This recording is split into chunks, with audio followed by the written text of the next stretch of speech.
ISCA after I'd been in the service for a long time. I'd been in iRacing for well over a decade and spent most of my time in NASCAR series, a lot of fixed racing for the most part, and really just got to a point in my iRacing career where I really wanted to get involved in open setup racing versus fixed, partially because I was just looking for a little higher level of competition, maybe a little cleaner driving and maybe get away from some of the challenges that go along with fixed racing on the service. And it took me a while as I was really searching out leagues because I kind of had a very specific thing I was looking for. A, I wanted to be an established league. B, I just really wanted clean, quality drivers to be racing around. And once I found the ISCA, I found out really quick that it was going to check all those boxes, and I've been with the ISCA ever since. I think the things I like the most about the ISCA is it's a developmental league, but it's also a league that's got some veteran drivers. And I think really what I was looking to do was try to surround myself with some people to better my talent, my skill, and my craft. And that's one thing the ISCA has really delivered. It's got great quality drivers. You learn how to race in close quarters around some of these other people. And I think the other thing, when you do look at the developmental side, once I joined the ISCA, my I rating has soared, my safety rating is better than it's ever been. And it's also really great to see drivers that join our league, really excel over time, some of which stay with the league and some that maybe move on to some bigger things, which is really exciting. We have a great history of developing drivers. We have a great alumni list. But I just really enjoy, participating in the league and just continue to get better each week that goes by.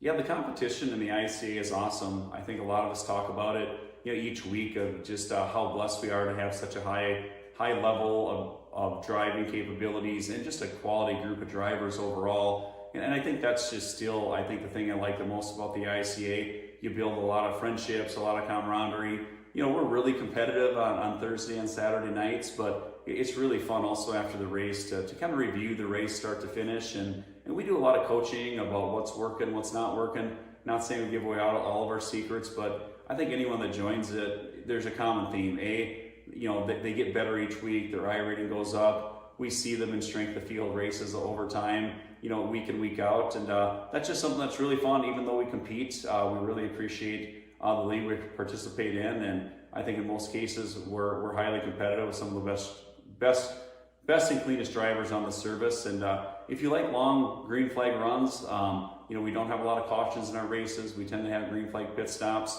But those are just some things that I really enjoy about the league the most, is the quality of the competition, the lack of cautions, and just the long runs that really leads to some really awesome racing. Yeah, I think people that should join the ISCA are people like myself. When I go back a few years ago and I was really looking to up my game and get involved in open setup league racing, for so long I just wasn't involved in that because I just didn't. Well, I didn't seek it out, but I really didn't also know how to get started. And once I started doing research, it was a really easy choice that the ICA was a place I really wanted to be and get involved with. And all those things I talked about earlier have happened to me, from improving I rating, improving my skill. And, I'm someone that I really enjoy the ICA. I'll probably stay there, but don't think that, if you're coming to the ICA, that it's something long-term. That in some cases you can find a long-term home like a lot of us, but we develop drivers, and ultimately we'd like to see our drivers participate for a period of time and hopefully move their way up the ranks, whether that be into Road to Pro or Contender Series, or hopefully get to the Coke Series. That's really the goal of what we want to be, is an established league with great drivers, but also a league that's going to develop drivers into bigger and better things.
Hello and welcome, everyone, to the ISCA Thursday Cup Series. We sure are excited to be here, or should I say Super Cup Series, considering this race at Sonoma Raceway is actually not for any points in the Cup Series standings, but the Super Cup standings. This is considered to be a preseason race for the Cup Series, but it still will be race 17 of the Super Cup Series. I've said series a lot in the last few seconds, but my name is Brian Britt, and I'm joined in the booth by none other than Big Al. Of course, we're here at this road course, Sonoma. A lot of elevation changes at this place. 73 laps of action we're going to have here. How you doing tonight, Big Al? Hey, doing pretty good, Brian. Excited to get this one excited to get this one going here. Love Sonoma. I think it's going to be a great race. I think it's going to be action packed, and definitely think it's going to be worth the watch. Yeah, I definitely agree. And look at how many people we have. I mean, I kind of was a little apprehensive today that we would have, a good participation level in this race, but we have quite a number of drivers, almost 20, that have showed up and are ready to race out here.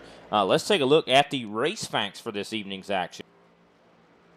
Of course, taking a look at it, we're at the Charles Shaw 145, so 145 miles that we're going to have here today. 73 laps, as I mentioned before. Stages are 14 and 33. Well, that's only going to matter really for points, considering there are not going to be any stage cautions thrown. So as soon as the stage is over, we'll pretty much count up where everybody was when the stage finished. And of course, we'll just keep right on racing green flag. No caution is going to be pretty much today unless we have a huge pile up.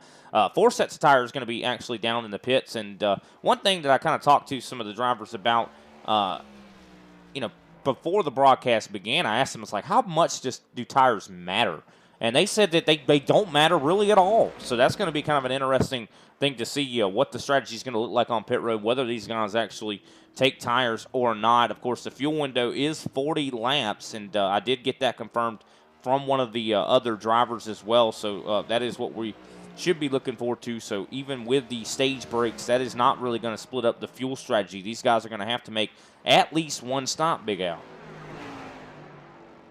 Yeah, absolutely. And the one thing about it is, once the drivers are actually able to get in their race rhythm, Brian, they'll be able to maintain that. And that's one thing I do love about road racing.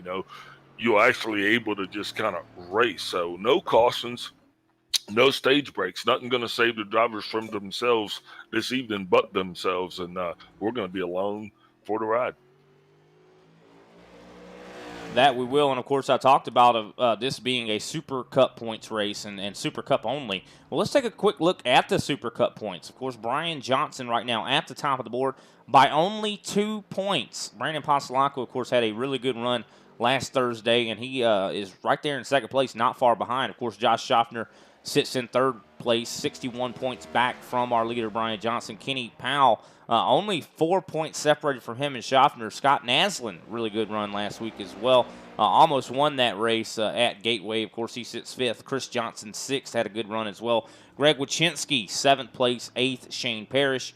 Ninth, Matt DeCiani. And, of course, 10th, Randy Mullins. Those are the top 10 points, and quite a gap, I'd say, between a lot of these drivers. Actually, looking at the tie, we're actually tied for ninth place. Matt DeCiani and Randy Mullins have the same amount of points, 470, both of those guys. So we could see some of the points change here after tonight's race. Of course, I don't even see Randy Mullins in the grid here tonight, so I'm wondering how that's gonna play out. I think it's gonna play out in Matt DeCiani's favor. Of course, looks like we're about 30 seconds away from qualifying being over. I think now is the perfect time to go ahead and get started on our national anthem, pay some respect and honor to our nation of America, and we'll be right back, ladies and gentlemen. Of course, we'll have some ads as well to showcase our sponsors, and we'll be right back with the starting grid here at Sonoma.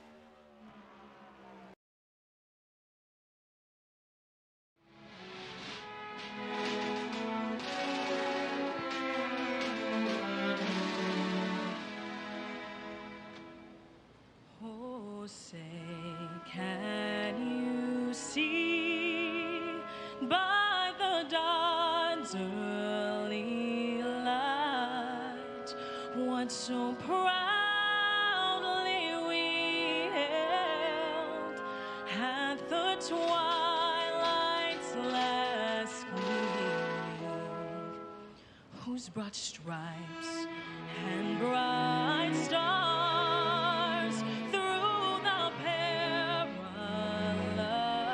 fight o'er the ramparts we watched were so gallantly streaming, and the rocket's red glare, the bombs bursting in air, gave proof through the night that our flag was still there.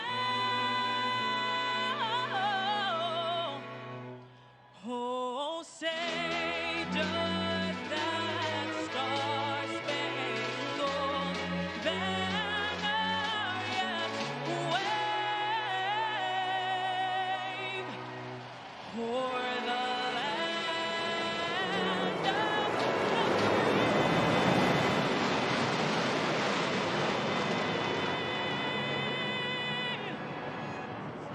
and the home of the brave,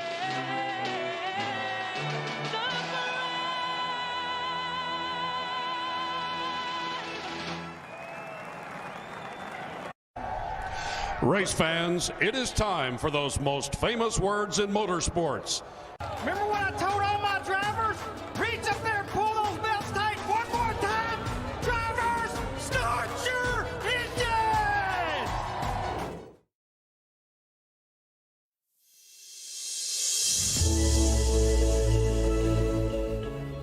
Hey everybody, my name is Warren Maddox. I am the president of Ultimate Experience Outdoors. Our mission, we are dedicated to taking veterans, first responders, youth, and Gold Star family members on outdoor excursions across the country. Support for our mission has many forms, from camp cooks to the great storytellers, some buddies with the band, maybe you just want to build a campfire and sit around and listen. Nothing goes unnoticed. Camaraderie is reborn. The acceptance among the men and women that took an oath. Whether it was decades ago or recently renewed, but never forgotten. If you feel like you could help us, please visit our website, www.uxonation.org. There, you can register to hunt, sign up to sponsor an event, or even donate to us so we can continue to execute our mission.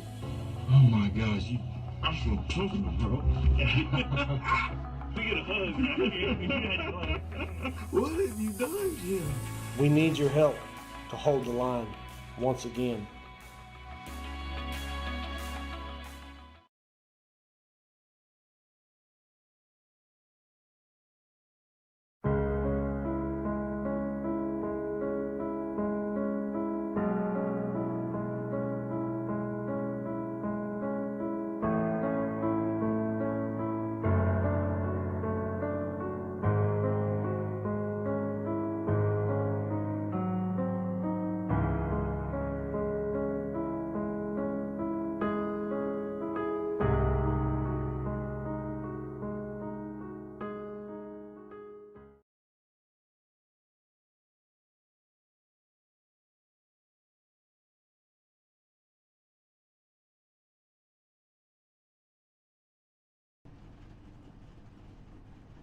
Welcome back, everybody, to the ISCA Thursday Night Cup Series. Definitely excited to be here as we tackle Sonoma Raceway. Of course, Patrick Gitter is going to be starting on the pole with the only driver. He's actually the only driver to hit a sub-minute 15-second lap. Of course, Matt DeCiani not that far back, about a tenth of a second less. Of course, third place going to be Brandon Pasalacqua. Fourth place, Derek Heitman. Of course, he is on a new team, so interested to see what that 76 machine is going to be able to do. Of course, fifth place, Josh Schaffner. Scott Naslin in sixth place. Seventh place, Kenny Powell. Greg Wachinski in eighth. Ninth place, J.C. Evans. And rounding out the top 10 is Jamie Wright. That's going to put Mark Sanchez in 11th with Brian Johnson 12th. Frank Flores is in 13th. Ryan Strunk 14th. 15th shows Al Koslowski. 16th, Greg Carr. 17th, Cody Colley. 18th, Jeffrey Ford. And Alexander Carr is going to round out this 19-car field. And it looks like we are rolling, getting ready to go racing at this 2-mile road course. And kind of touched on a little bit earlier about how the elevation changes at this track are quite substantial. Of course, this is wine country over there in California. So definitely, I'd say appropriate that Charles Shaw Wine Company there is sponsoring this race here tonight. Of course, definitely an interesting track there, like I said, about the elevation changes. That's going to be something that I think a lot of these guys are going to have to deal with here as we see the pace car dipping down pit road. Interesting to note as well, I kind of talked about it a little bit briefly while we were under commercial to you about the Garage 56 entry into the 24 Hours of Le Mans. I'm excited to see what that looks like and see what those next gens can do against those other road course cars. Here's as the green flag does fly for the first time here at Sonoma as we get ready to get 73 laps underway. Good restart there, a good start for Patrick Gitter. Looks like some problems, though, a little bit further back. I think Greg Wachinski falling back to 10th place, outside of the top 10, actually. Yeah, Greg Wachinski got himself caught up in a little bit of a square way, if you will. Yeah, he definitely dropped back a couple spots. That kind of put him up into the wall, though. Looks like the contact was minimum, so seems to be clear to go. 100%. Of course, Patrick Gitter out to over a half a second already as we see Brandon Passalacqua actually getting passed by Derek Heitman. So Heitman now up to the 3rd place position. And, of course, Scott Naslin sits in that 5th spot. He was able to get one over on, I do believe, Josh Schaffner. Powell now up to 6th, I do believe 7th place. So a lot of guys moving. Brian Johnson, though, up a couple spots. He's now up into, I do believe, 9th right now, started in 12th. Oh. Well, fuck, we had a car that was the 88 of Al Koslowski. He's going to find himself a little bit up. Oh, no.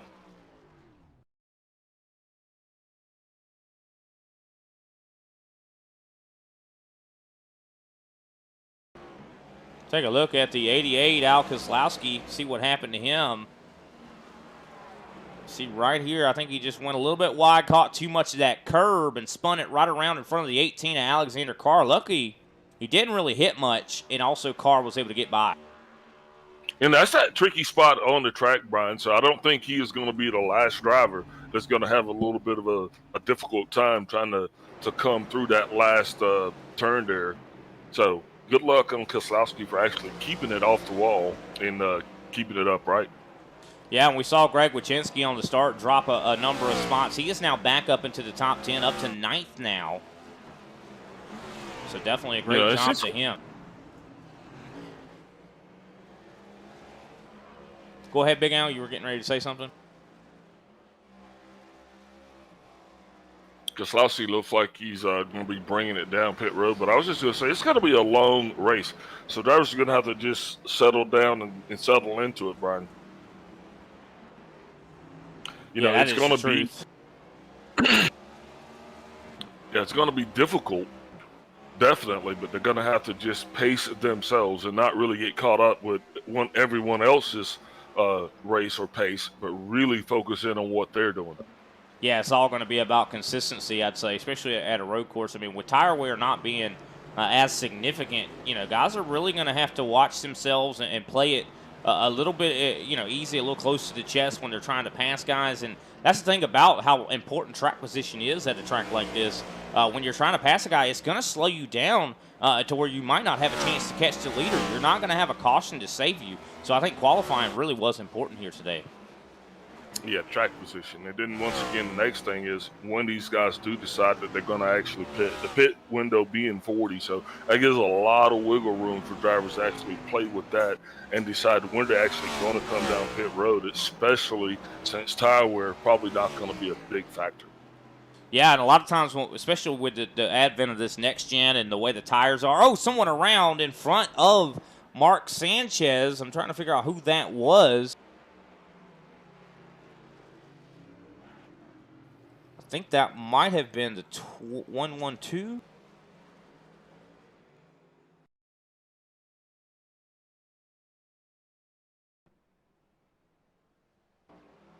Could not find who that actually was. But definitely a different paint scheme. I've never seen that paint scheme before, but definitely someone just went around I think it actually might have been Frank Flores. No, I'm so sorry, ladies and gentlemen. Not sure if I can identify that paint scheme. It happened so quickly that, of course, I don't think it was Frank Flores because Flores is in a more of a green scheme. I think it was a blue scheme, so I do apologize. Not able to figure out who that was. But Patrick Gitter now out to over a second lead on Matt DeCiani. DeCiani seems like he's better in certain portions of the track, though. And that's one thing about road course racing as well that you see quite a bit. Is that, some guys are better in certain portions of the track. And, on exit, they're better on straights. It really just depends on how much time you spent. And it's so hard to memorize these racetracks. Patrick Gitter loses the lead. Matt DeCiani up to the lead. I do believe Patrick Gitter just went wide on one of the corners, caught a little bit of the sand, and unfortunately lost the lead here. This could be huge and could set up Matt DeCiani for some success here. But it's all going to be Big Al, and I know you'll echo this as well, about minimizing mistakes. Everyone out here, I think, is going to make a mistake at some point. Absolutely, 100%. They're not going to have a choice. You try to get into a perfect rhythm, but what you just said earlier, you kind of hit the nail right on the head where some drivers are going to be better at certain parts of the track than others. And so that's just going to be another thing that's going to play into it as well, because if you just happen to be that driver that's better in a certain part of a track where one guy's struggling, you might get just the opportune time to kind of make that pass. 100%, and I actually did identify who that was that spun around. That was actually Ryan Strunk in the 77. He's rocking a little bit of a different paint scheme, a blue and yellow car, and he's trying to recover right now. I do believe he just got by Alex Carr. Yeah, absolutely, yeah. So that would have been a little while ago because I was actually watching when Ryan Strunk did pass Alexander Carr.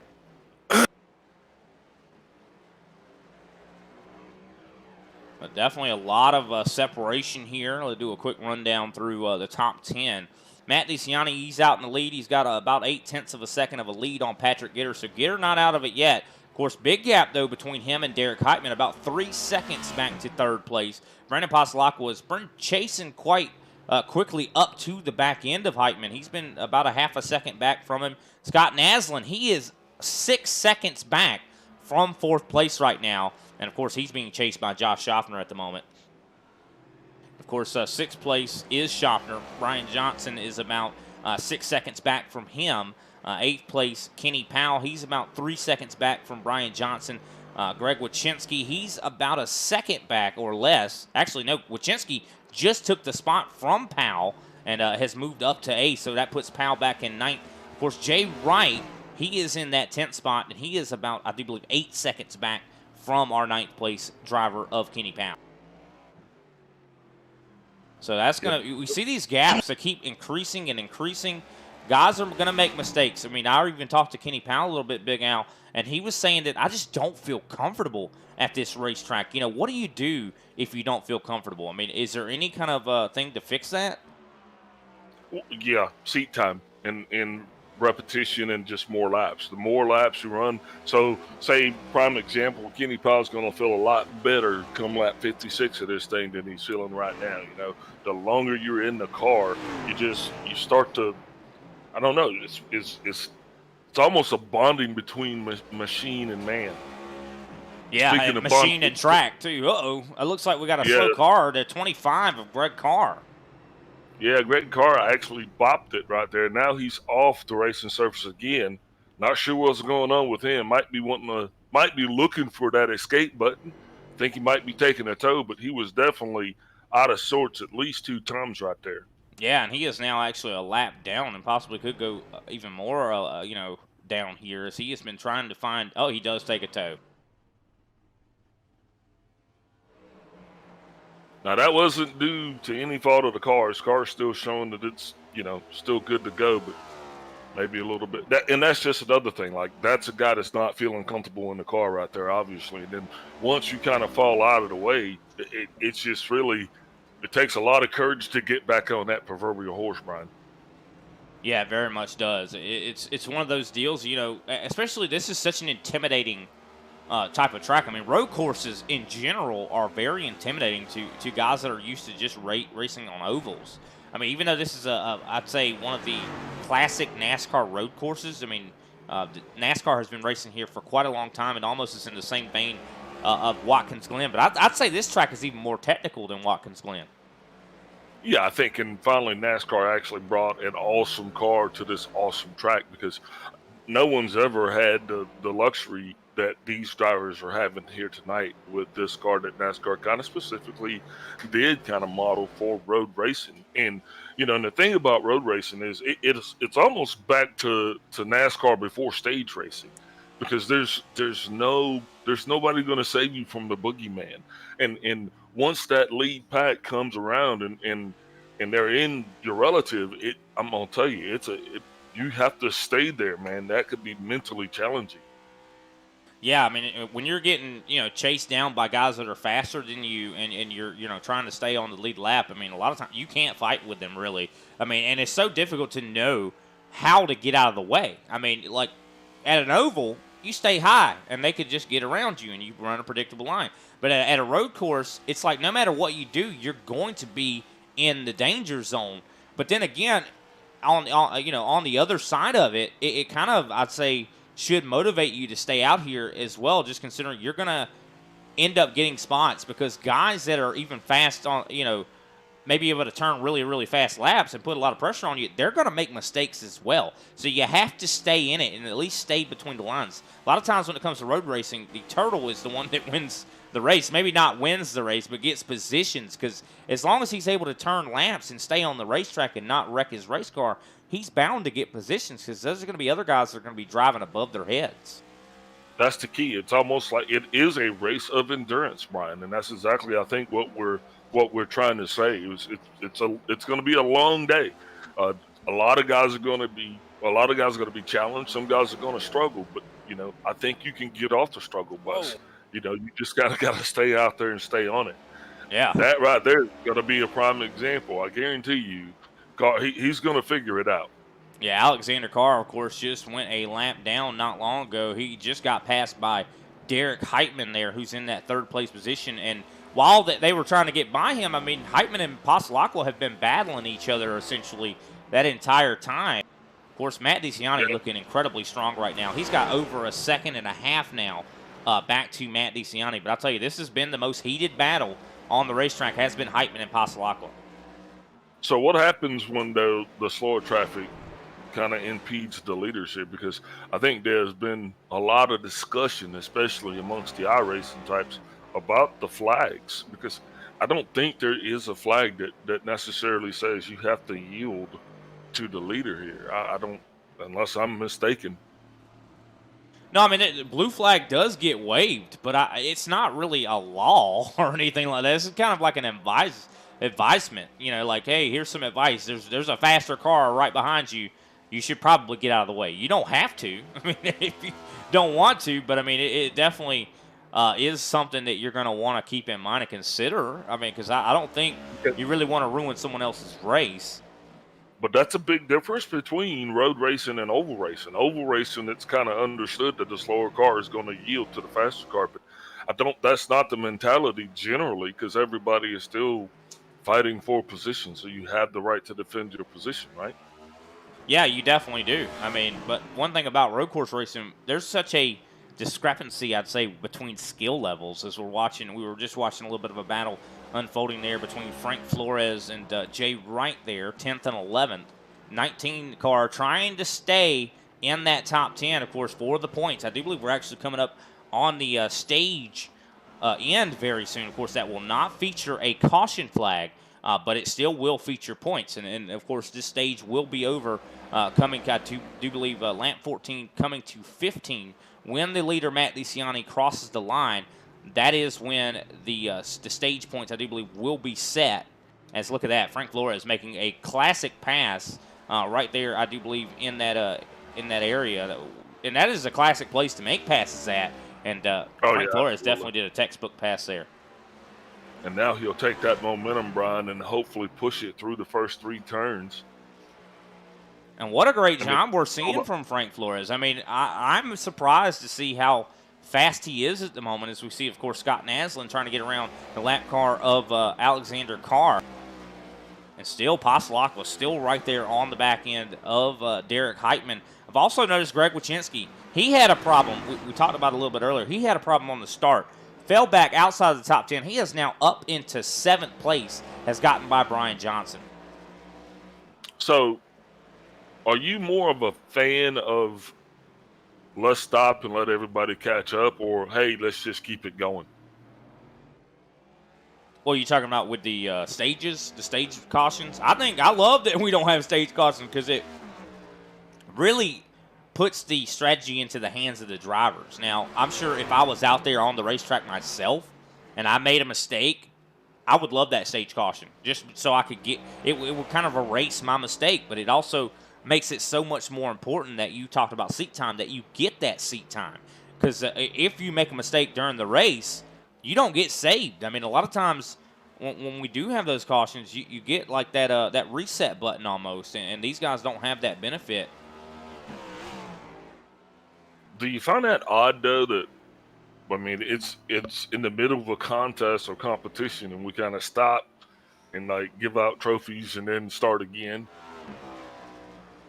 Yeah, I think it is a little odd, but I mean that's no longer the case here in this series or in NASCAR itself, to where they keep on going, and even though we're giving these guys stage points, they have to be able to put the whole race together, and it also, I think, challenges them to, because you can get those stage points and really race hard and sacrifice in order to get those points, but I think the big picture right now is to finish this race. So I'm wondering what the strategy is going to look like when these guys are going to pit, as it looks like J.C. Evans has, of course, he's now a lap down. So now we only have 12 drivers that are actually on the lead lap. J.C. Evans has actually gone 2 laps down now, it seems.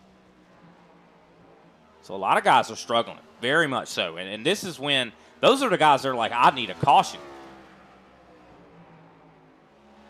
Yeah, I was actually just thinking about even in the oval part of NASCAR back before there were stage cautions, you know what I mean? Yeah, for sure. I mean, that was when it was just a plain old race, who gets to the end first. I mean, a plain old race, yeah. I mean, that's NASCAR at its finest. I mean, back in the days of Dale Earnhardt and Richard Petty, there weren't no stages.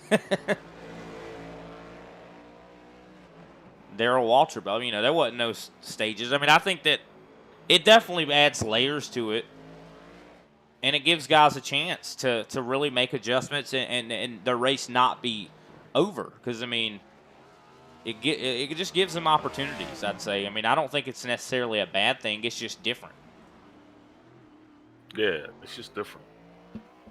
But here we go. Final lap of stage number 1. Matt DeCiani, of course, at the moment in the lead. He's got about 2.9 seconds, almost 3 seconds back to Patrick Gitter. So Matt DeCiani has been on fire thus far here tonight. Loving what I'm seeing from this one machine. Love that new paint scheme, too. That thing is pretty. Definitely, he is on fire. Very much so. And here he comes outside some of the final turns around Sonoma, and he is going to, I do believe, cross the line as our Stage 1 winner. And there he goes. Matt DeCiani, Stage 1 winner. Patrick Gitter, 2nd place. Derek Heitman in 3rd. Brandon Pastelacqua, 4th. Josh Schaffner, 5th. Scott Naslin, 6th. Greg Wyszynski, 7th.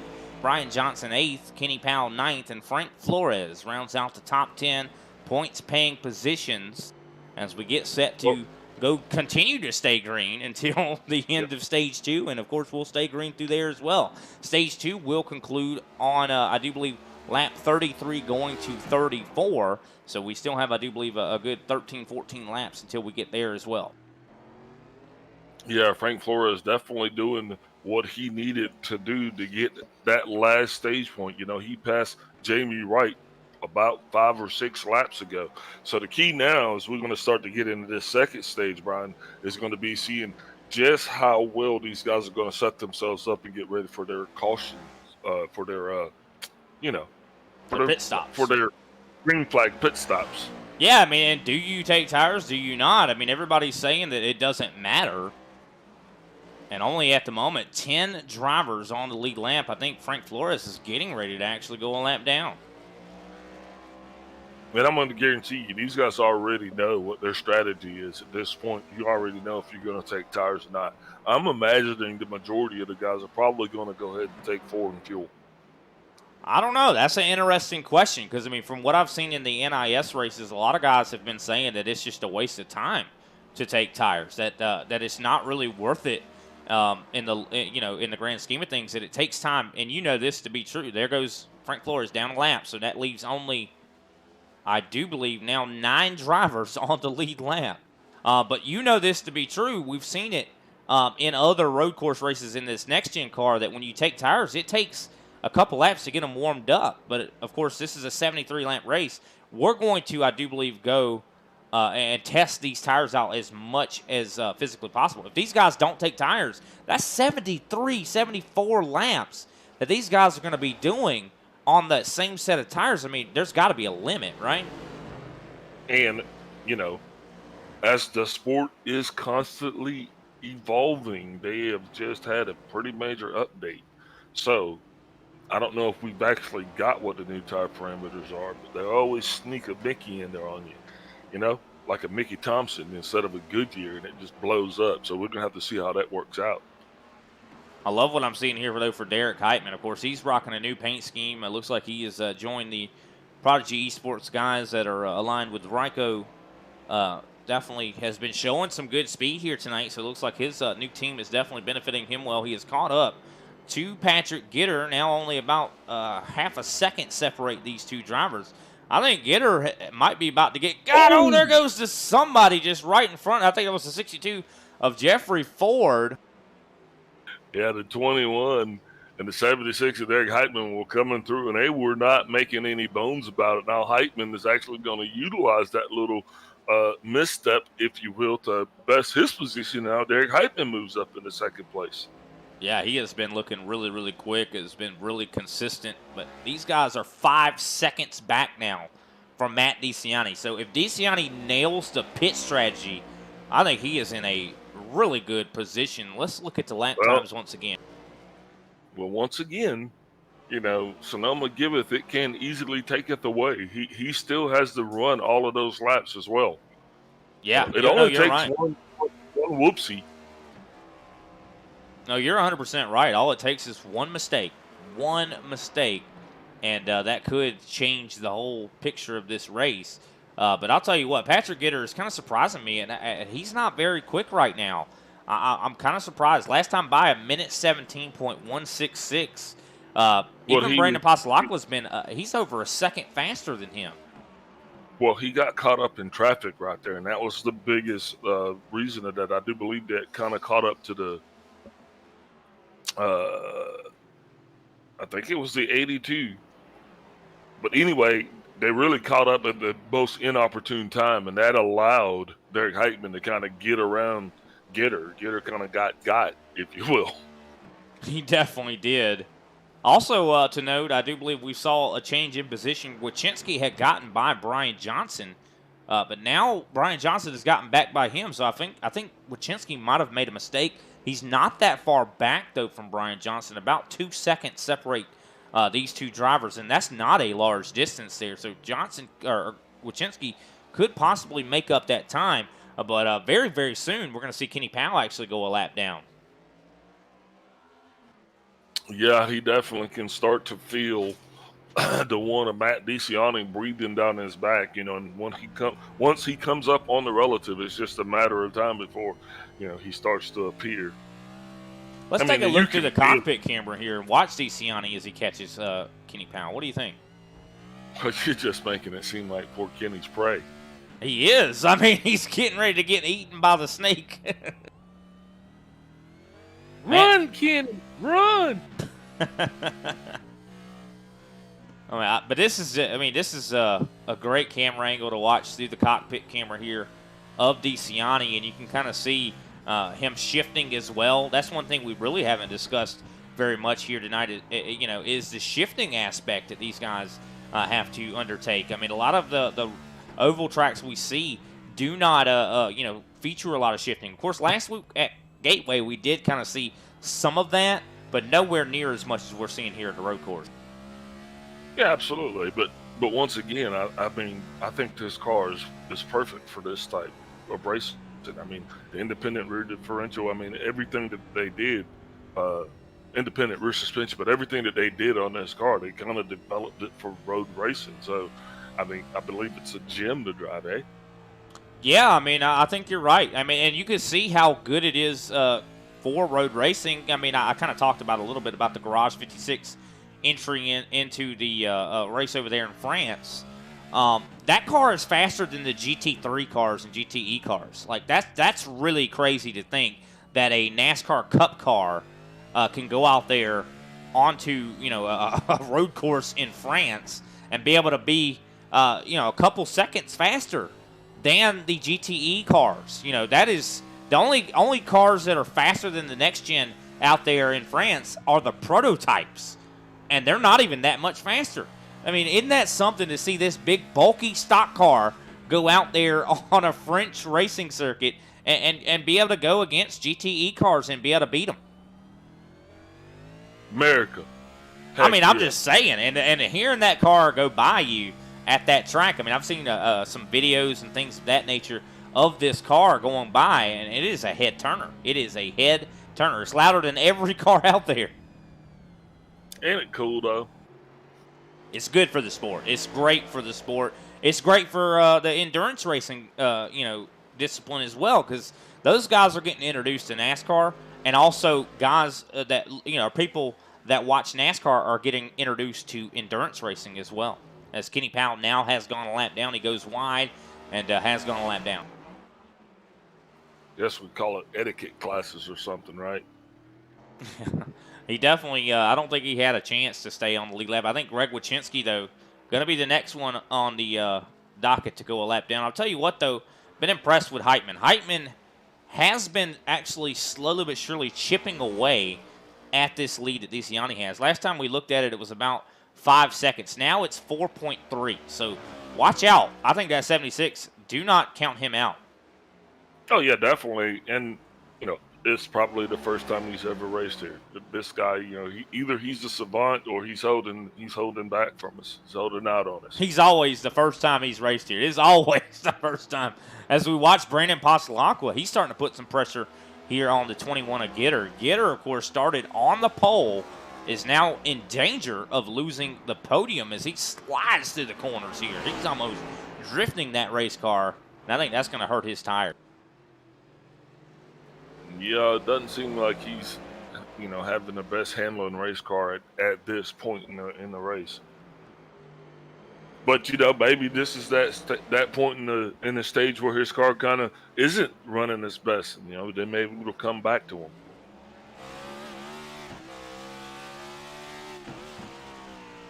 Love this camera angle here off the right rear or left rear here. We can kind of see a perfect picture here of Brandon Passalacqua right there trying to chase him down as they are about a little over 8 seconds back from the leader. Of course, Josh Schaffner, he's in 5th place right now. He is over 20 seconds back from this battle for 3rd place. So huge gaps in this field at the moment. Of course, Schaffner has over 15 seconds back to Scott Naslin. And, of course, Naslin 10 seconds back to Brian Johnson. So huge gaps right now on this track. And I guarantee these guys are probably begging for some sort of caution to come out to get them all back together. Well, looks like Alexander Carr just took a little trip down pit lane.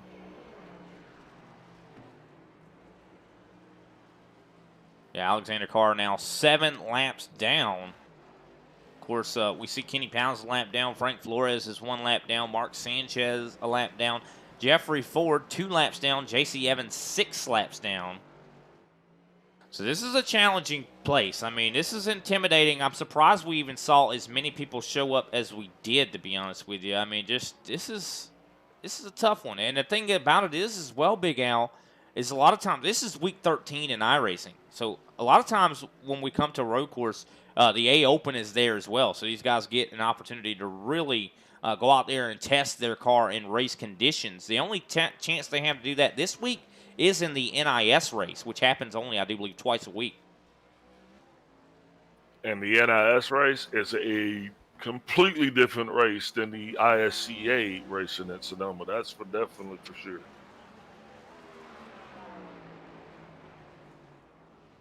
Oh, the 9 of J.C. Evans finds himself slip sliding away. And that allowed Mr. Sanchez to kind of slip through there as the 25 of the 9 just met at a bad spot on the track.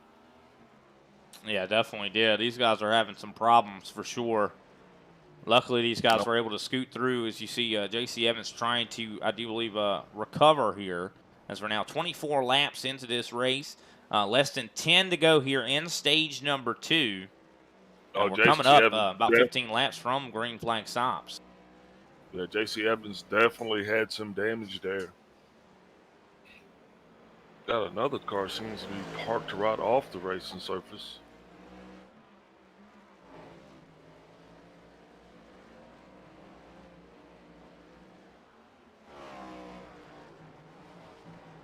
Yeah, it looks like, of course, we see Patrick Gitter starting to come up to some more lap traffic. This could help Brandon Pasalago. Looks like the 62, though, of Ford has gotten out of the way. Yeah, that's who it was. He was just kind of parked out there. Matt DeCiani coming up to, that's actually the 62, I do believe. It might be the 82. It's hard to tell with the way that number looks. That is the 82. You're right. It is. It just looks like a 62. But, of course, Matt DeCiani has pulled out even further now as a 50 of Josh Schaffner locks up the tires a little bit, trying to avoid some lap cars. Of course, Alexander Carr right there in front of him. Yeah, look at this. Schaffner is catching it. He is trying to get by Alexander Carr, but Carr is not. Definitely making it easy on him. Oh, his car locks it up in front of him, and Schaffner barely able to scoot through.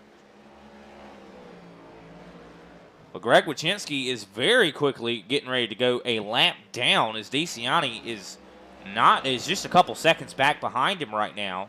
You can see there's DeCiani right there in the picture, as you see Mark Sanchez acting as somewhat of an obstacle here for our leader.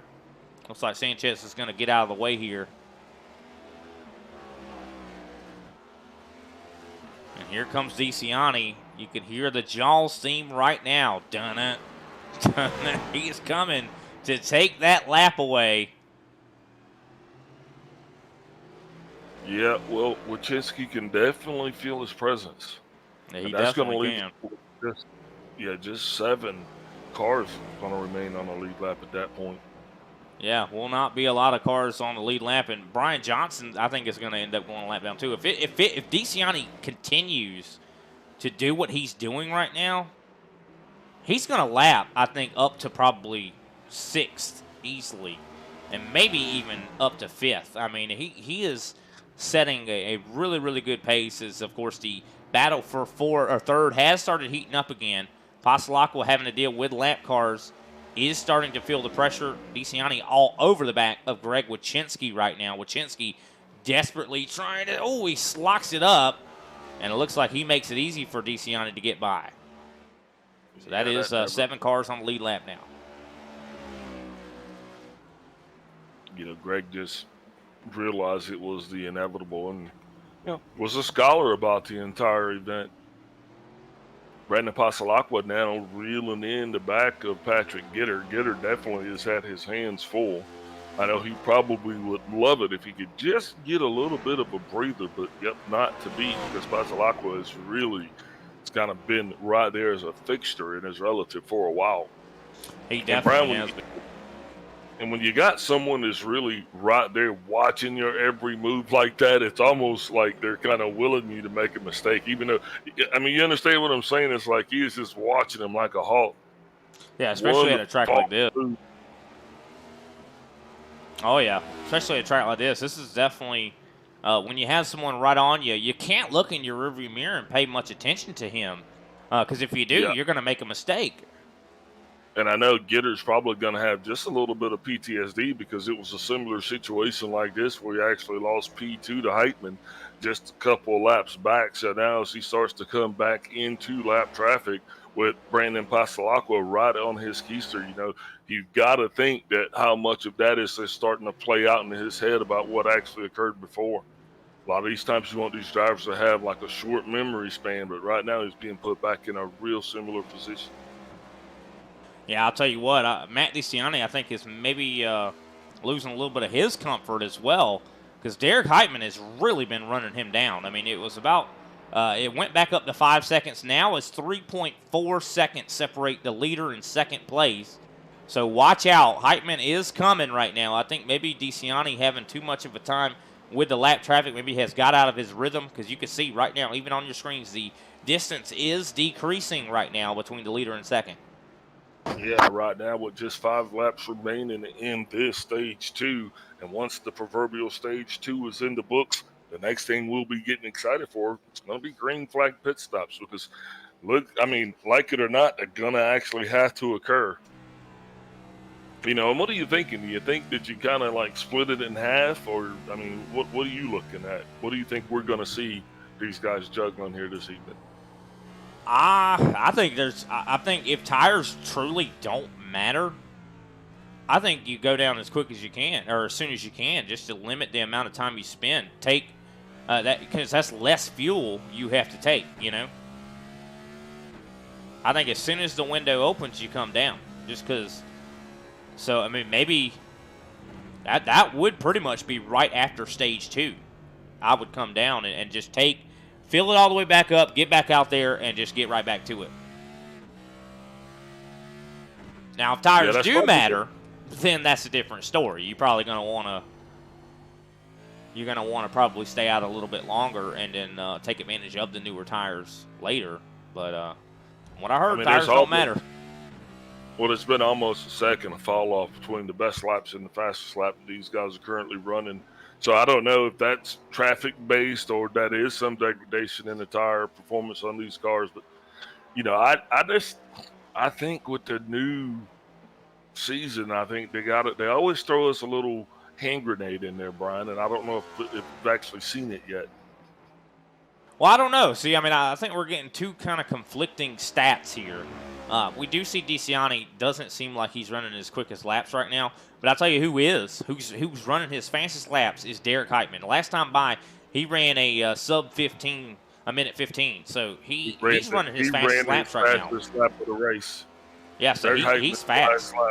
Fastest of the race, yeah. So that's another thing. We got to keep that in mind. I mean, Heitman's showing stats that his tires are not wearing, and the less fuel he's got in that tank, the faster he's going. Yeah, and like I said, at this point, I mean, the car should be feeling like a glove. It should be fitting you. You know what I mean? You should know when it's bucking, when it's bobbing, when it's weaving. I mean, you should be at one with it right now, you know? Yeah, I mean, especially all the seat time these guys have had. I mean, the times are getting lower and lower for a lot of these guys. Matt DeCiani could be losing focus as well. I think that's another thing about a track like this. It requires so much of your mental resources, and when you're focusing every single lap and you don't have a second to breathe, sometimes you reach your limit. I mean, you even say a lot about pressure. Pressure can burst pipes or it can make diamonds. Yeah, especially if you got ADHD like me. Squirrel. That's right. It won't be long before Brian Johnson ends up a lap down. Brian Johnson, though, has been catching up kind of to Scott Naslin. The gap between those two have started decreasing, but also continue to keep an eye on the battle for the lead. I think that eventually is going to end up with a actual battle. I don't know, though. Heitman kind of slowed down that last time, but we are seeing definitely the battle for third is still ramping up. But it seems like Passalacqua, he's faster than Gitter, but I think it's not a simple task to actually pass him. Passalacqua pass. Yeah, I don't think it's ever going to be.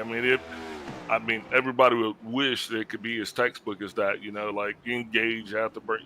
Hit the go. You don't have that here. You just have to have the sheer guttural feeling to just get by somebody. Yeah, it's not easy. You have to have such car control and be able to put yourself outside of outside of your comfort zone in order to be able to Yeah, make a pass. and if you're watching some of these guys like Chris Severa, I mean, they're literally pushing this thing to the limits. You know what I mean? Oh yeah, for sure. And you know, It's a that's fine. what you have to do in order to get a pass completed. I mean, you wish you had like those Indy cars do, or not Indy cars, like those F1 cars do, to where they have that push to pass. Yeah, They don't have that here. I need that P2P, baby. But still, that battle is ongoing as they got by Frank Flores. Frank Flores now 2 laps down, and only 7 drivers still remain on the lead lap. Yeah, 2 laps down and about a lap and a half away from picking up his second stage point of the evening. So, way to go, Frank. You know, you got to be consistent. That's the key. You got to get out there and you got to keep running.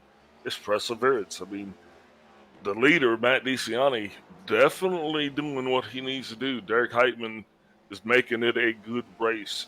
I'm wondering there's probably going to be maybe 3-4 cars on the lead lap at the end of this thing. As we get closer to the end of the stage break, it's going to bring us right in here to green flag pit stops, and pretty excited about that as well, Brian, because you know sometimes these races are going to be won or lost on pit road. But the 21 of Gitter gets a little heated up there on the entrance of the last turn. So he's got Passalacqua all on him. Oh, yeah, he's pushing him to try to make him make a mistake. I mean, I think that's what Passalacqua was like, I can't pass him straight up right now. I just need to let him know I'm here, intimidate him into making a mistake. And you talk about pit stops. The room for error you have on a pit stop at a track like this is so small, especially with the lack of cautions. I mean, if you mess up on pit road in a oval race, you know, you could get saved by that caution or that stage break caution. And you know, okay, it erases that mistake. But you know, when you don't have cautions and a caution and you mess up on pit road and you get a speeding penalty, you have to serve a 40-second hold. That is a huge deal when that ends up happening. So, you know, that's something these guys got to be really aware of. So no matter what, a lot of times these guys use these pit stops as like a second to kind of, let me regroup, you know, and get down pit road. But these guys got to make sure that they do not make mistakes at all. Yeah, that is not the time that you can take a mental break once you're going down pit road. You got to get your spidey senses need to be engaged because, you know, you have to be at the fastest 10th of a miles an hour. You got to get every 100th out of that car. You know, you got to have the fastest in, the fastest out. It's a science because you don't want to lose those hundreds, thousandths of a second on pit road. You know what I mean? So you got to try to gain anywhere you can, especially in a race like this where the flag man is literally, I saw him hanging out over at the hot dog stand with his girlfriend. 100%. And while we've been chatting, actually, the stage 2 conclusion has actually just passed right on by. We didn't even notice it. Of course, DeCiani, your stage 2 winner. Derek Heitman, second place. Patrick Gitter, third. Brandon Passalacqua, fourth. Josh Schaffner, fifth. Scott Naslin, sixth. Brian Johnson, seventh, who has just gone a lap down. Eighth place, Greg Wachinski. Ninth, Kenny Powell. And 10th, Frank Flores. Essentially the same running order here for stage 2's conclusion. But I do believe, like you said, we're going to be having green flag stops here very soon. And I love that. The flag man, he's definitely down there enjoying himself some hot dogs and flirting with his girlfriend, having himself a good old grand old time. He's like, man, I'm having an easy day today. I ain't got to wave no flags until the end.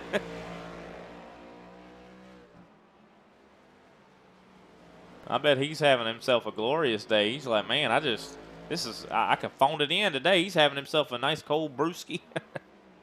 Ooh, looks like we got trouble with the 18. Alexander Carr, not sure what just went on, but there might have been a little contact between him and another driver.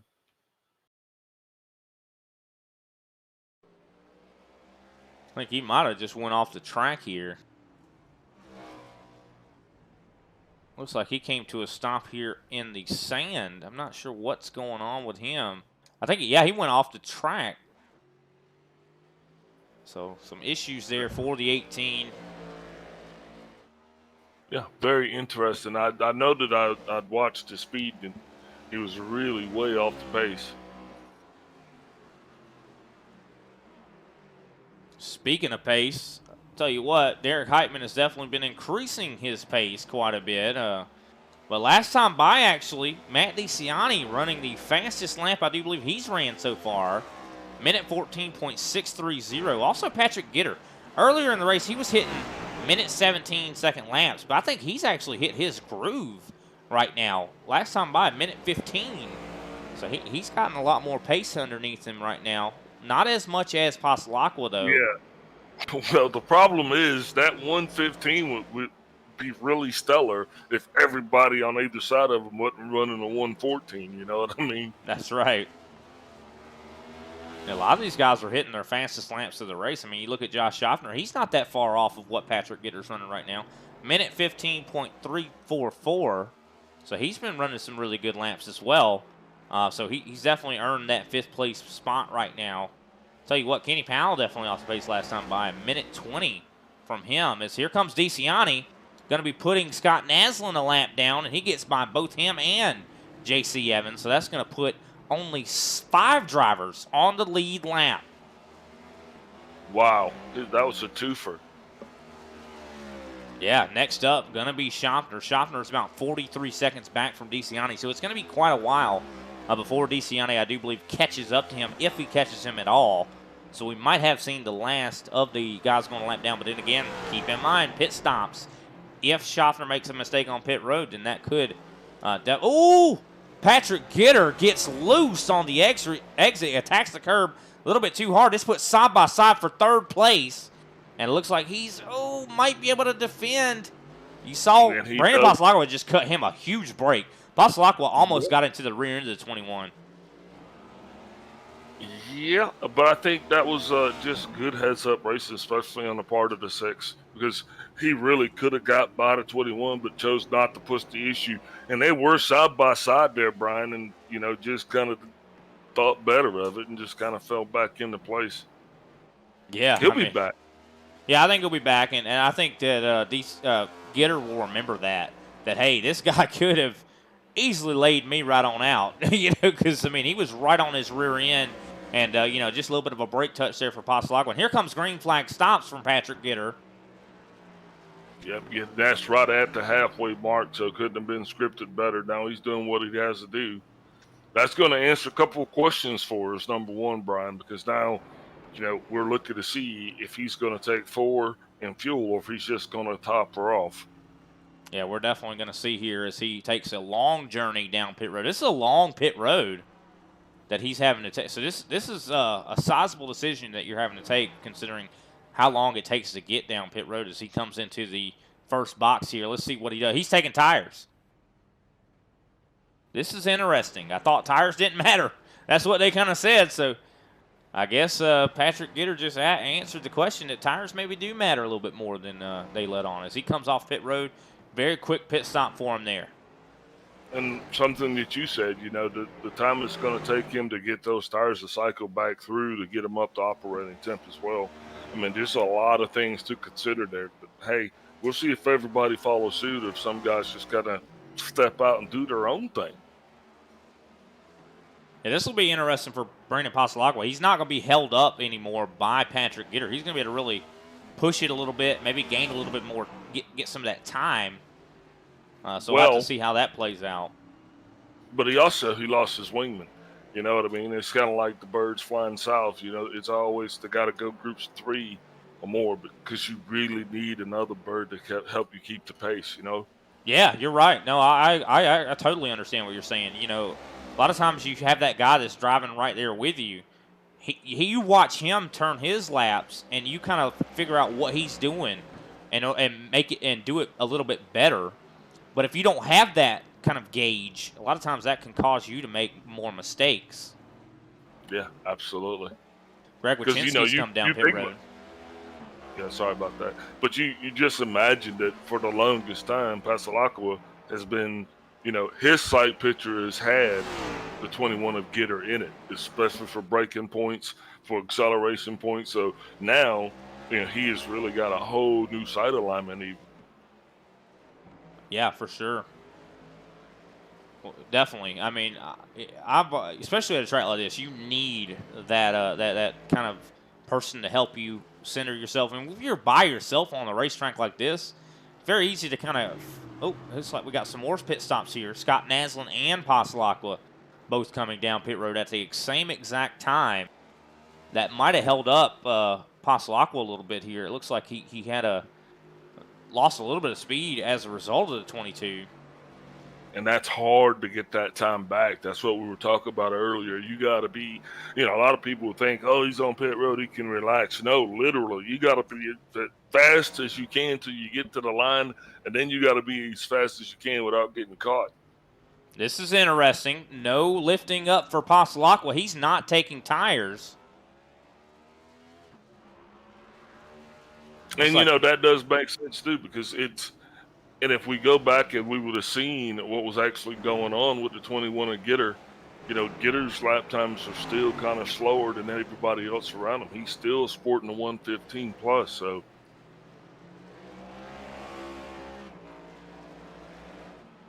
And interesting to note too, Brian, we're right there. Matt DeCiani just ran his fastest lap of the race with 40 laps on his tires. Yeah. Definitely impressive. I mean, he's got a big gap on Derek Heitman. I think Heitman actually is coming down pit road as well. Yep, here comes the 76. Going to be trying to see if he can't short pit. I'd be curious to see if he takes tires as he gets into his box. And it looks like he is not lifting up the left or right side, so he is going to be taking fuel only here.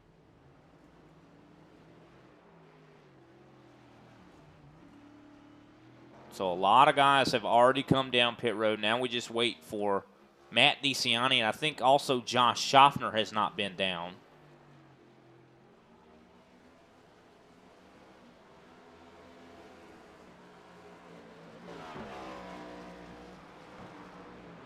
This is curious. Of course, Pasalakwa just took his pit stop. So, and it looks like he did come out in front of Gitter. About 2 seconds separate those two. So he did manage to leapfrog up to that fourth spot. Of course, once Schaffner comes down pit road, I think we'll see Pasalakwa move up to third. And it might even be before that because Pasalakwa was right there, kind of on Josh Schaffner's rear end.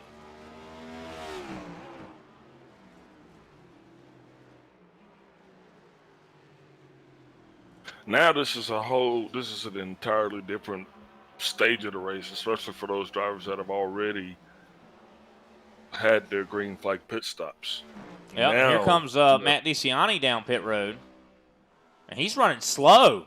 He is rolling slow. I think he's out of gas. Oh, my goodness. Matt DeCiani is out of gas. Look at, he is barely rolling, Big Al. This is huge. Does he make it to his box? He is going to lose the lead. Heitman is now in the lead. Matt DeCiani with a huge mistake. Well, I mean, it was 40 laps. What's the fuel window? That is correct, and he made it to 41, but did not have enough gas to get down. He did get down pit road, but lost a ton of time as a result. This is going to be just terrible for DeCiani. Yeah, absolutely, because it's hard to get that time back, Brian. Yeah, he's not going to get that time back unless Derek Heitman makes a huge mistake. This is going to put Heitman in the lead. And once Schaffner comes down pit road, this is going to put Brandon Pasalakwa in second place. Patrick Gitter up to third. I mean, look at the time that Matt DeCiani lost. He is now 30 seconds back from Derek Heitman, who has already pitted. Man. Yeah, but you're looking at this completely wrong. The bigger question here is, did he learn anything? The data that he collected tonight, I think, is invaluable. Yeah, he definitely next time around, he's going to be like, uh-oh, I'm not going to do that again. Yeah. he definitely learned a lesson, and the next time around, he's definitely going to be like, okay, won't do that no more. So that does put Heitman up to the lead. Poslock was in second place. Patrick Gitter is in third right now. You see Gitter, of course, trying to get around some lap traffic. Schaffner has just come down pit road. I think now is probably our perfect time to go ahead and take a step away, Big Al, and pay some attention to our sponsors here. What do you say? Absolutely. All righty, ladies and gentlemen, we'll be right back with the rest of this race. So I do believe we're going to have 30 laps to go.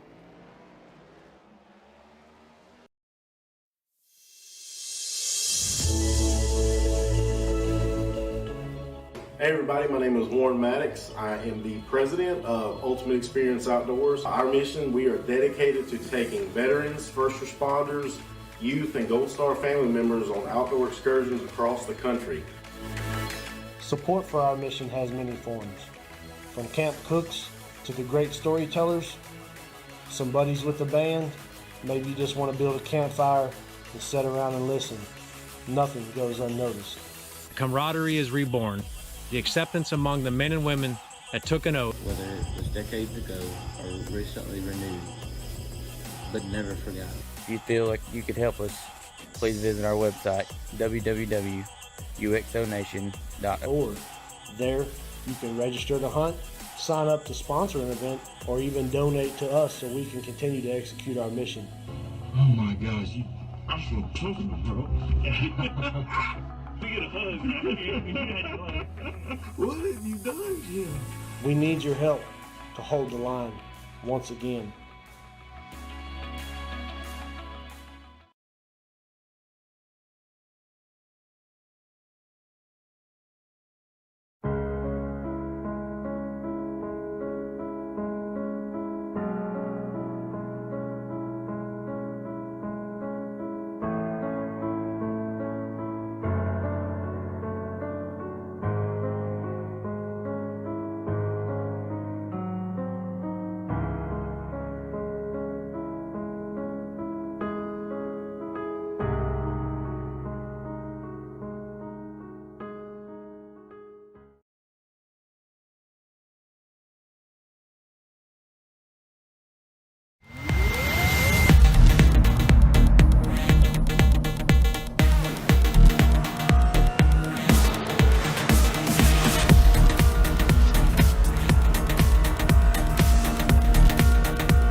We are back, ladies and gentlemen. We definitely appreciate all of our sponsors and appreciate everybody out there tuning in as well.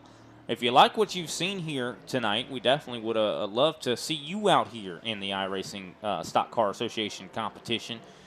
Be sure to look up the ISCA on the iRacing League directory.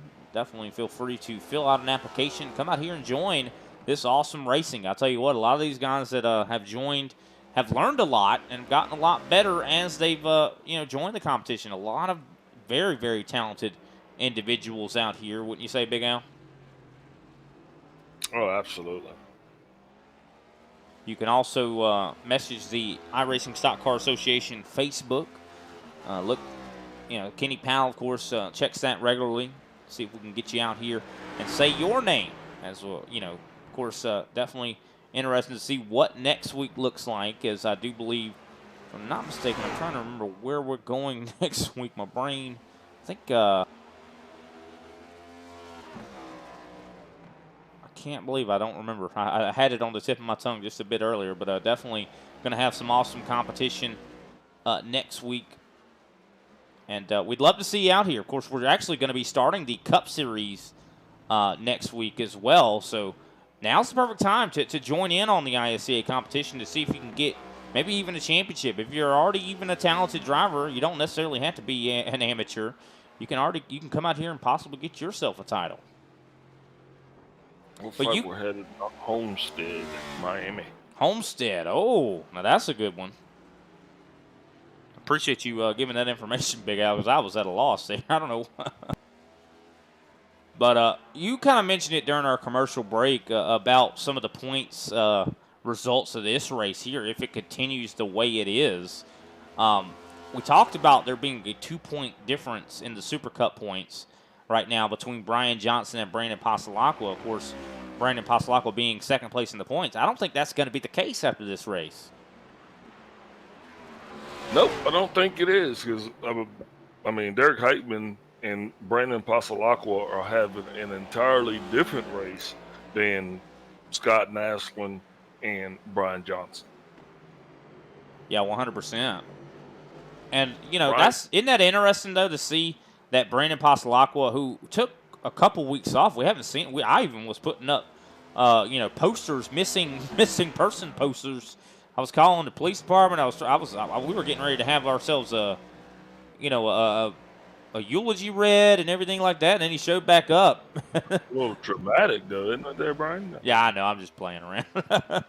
But, I mean, still, he was gone for a couple weeks. And just imagine the points lead he had in order to be able to maintain that second place position in the points. You know, these guys had every opportunity to come out here and put a big gap on it. Allow me to translate. Yeah, I'm so good that I'm going to take 3-4 weeks off. Y'all just go ahead and play amongst yourselves. I'll be back, and I'll still be in the lead, right? Whoa, Naslin off the track.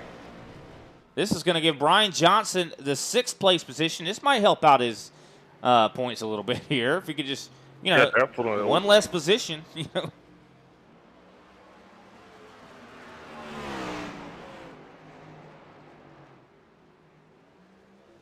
Of course, looking at the running order right now, Derek Heitman is in the lead by almost 10 seconds on Brandon Passalacqua, of course, who is in that second place position. About, I'd say, 10 seconds back from him is Patrick Gitter, and another about 12 seconds, actually 14 seconds back from Patrick Gitter is Matt DeCiani. And if you're just joining us, DeCiani led half of this race, won both Stage 1 and Stage 2, but ran out of gas coming to pit road. I wouldn't.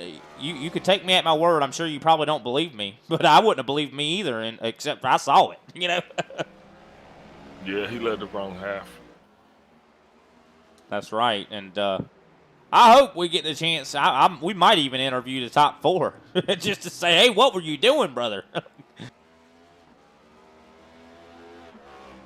Like, what was the thought process there? I mean, because truth be told, man, the 3 guys that are in front of him are all pretty stout. So Derek Heitman, Brandon Passalacqua, Patrick Gitter, these guys are no slouches. Matt DeCiani, like you said, ultimately dominated tonight's performance, but just came up a little bit short on the fuel calculation. And that goes right back to what you kind of talked about earlier about, pit stops. That could change the whole picture of the race, and it did. It very much did. I mean, we were talking about, if DeCiani, if it keeps going like this, he's going to lap the whole field. Well, that's no longer the case. You can't count your chickens until they hatch. That's what they say.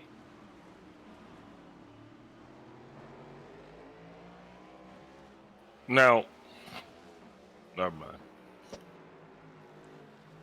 Do we got one of them Big Al thoughts coming?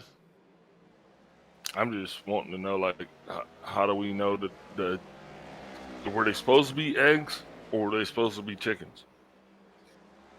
Oh, Lord, here we go. The classic question, which one came first, right?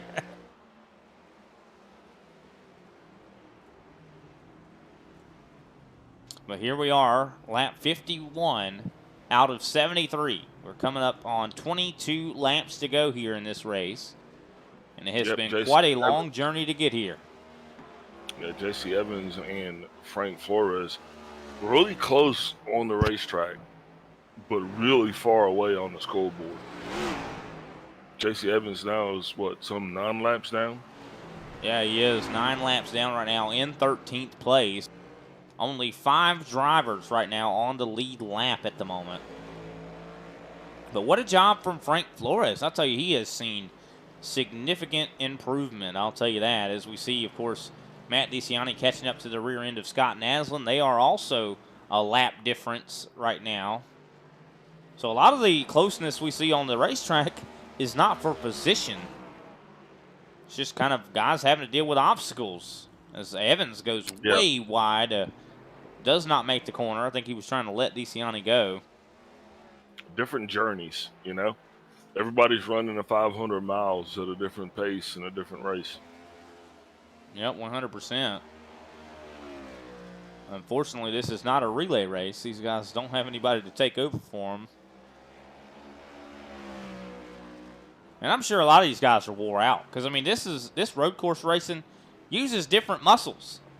I'll tell you that. I mean, these guys have probably got to be wore out. They're turning left and right, and usually they're used to turning left, so they're using muscles that don't ever get used.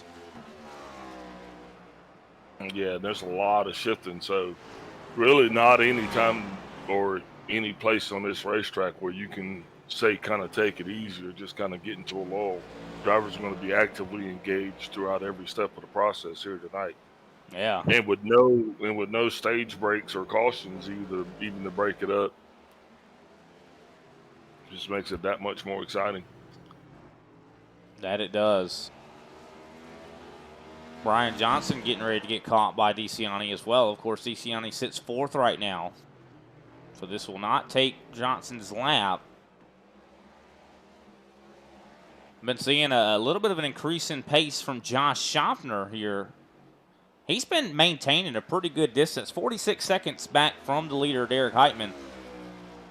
I'm definitely impressed with what Schaffner's managed to do here. Josh Schaffner, of course, I do believe been very, very fast. Has definitely been one of those guys to keep an eye on when it comes to every track it seems we go to. He's got a lot of discipline, I'd say. That's one of the things I think that gives him so much strength is being a corn farmer, you know.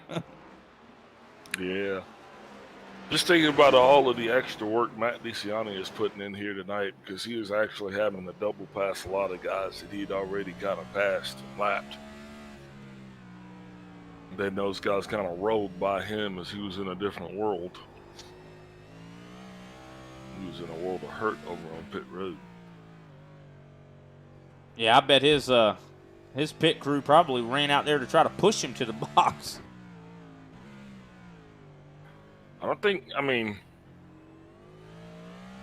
Yeah.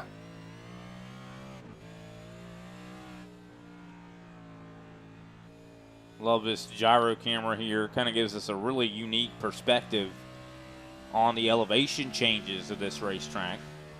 As we're now less than 20 laps to go here in the competition at Sonoma, the Charles Shaw 145.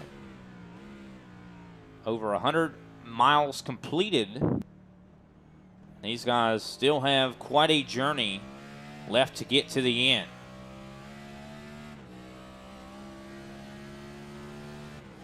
Definitely have enjoyed our experience here at Sonoma. Oh, someone coming out of the pits right in front of someone else. I think it was right in front of DeCiani. Yeah, Kenny Powell finds himself way off of the track as well. Yeah, I think that was Kenny Powell that came out in front of DeCiani there. I think he had a little bit of an issue there. Yeah, I think DeCiani probably got a little bit excited right there, huh? Powell's actually coming off of pit road and he came out right. Ooh, that was close. I bet, yeah, DeCiani probably had a little bit of a pucker moment there, along with Brian Johnson.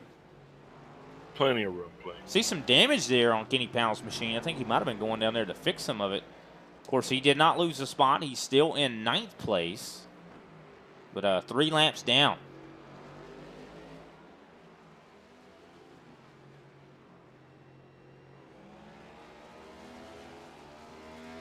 Scott Naslin, though, there is still kind of a race for position going on the racetrack. Scott Naslin and Brian Johnson, they're pretty close to one another right now. Still an opportunity for Scott Naslin maybe to get that 6th spot back if Johnson makes a mistake here.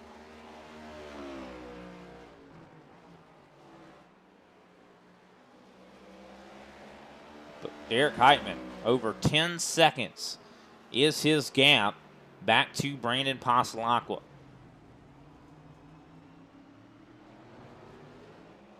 I'm sure a lot of these guys never want to see Sonoma again after this race. Yeah, it's definitely been an event for, and a lot of guys' experiences have been different than other guys. You know, some guys are just having a blast, and some guys are getting blasted. So you know what I mean? It just 100%. Greg, yeah, it really depends on your performance. Yeah, you know, and some tracks are like that. Some tracks you just love, and you're like, yeah, I can't wait till I come there and I'll dominate. And then there's Sonoma. Yeah, for sure. Really depends on your skill level, and there's a lot of tracks guys just can't, don't want to ever see come up on the schedule. I think this is one of them for some of these drivers. Like a guy like Heitman, he's having himself a nice Sunday drive. He's like, I love this place. Yeah, but there's a lot going on this racetrack. Like you said, with the traversing, you're going up and down hills. I mean, it's, some of those hills you're ascending, and some of them you're braking while you're going down with different pitch points. So, yes, this is a race car driver's track, if you will. Yeah, 100%. No, I agree totally. It definitely is. And imagine if these guys were having to do this in real life. I mean, the guys that do this in real life are, going up and down. I mean, I've been on a roller coaster before. When you go downhill, even just a little bit, it kind of messes with your stomach a little bit. Imagine these guys being in a motion rig. I'll tell you what. Nah, don't get queasy like that. Well, you're lucky. So which roller coasters get you? Is it the ones that at the local fair? I mean, I'm just saying, like, how big a roller coaster are we talking? Well, I mean, I've been in the Carowinds. There's that Fury. Oh, wow. Bless his heart. That's a pretty fun one. I'm the type that likes to go right back to the right back to the end of the line, get right back in it again. Let's go again. Whenever we go, we get the fast passes to where we don't have to wait in line.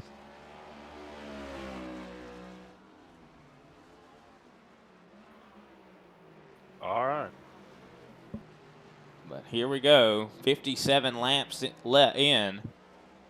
And just a handful of laps left. Just got into the teens. Heitman making his way around J.C. Evans one more time. That's put Evans 10 laps down.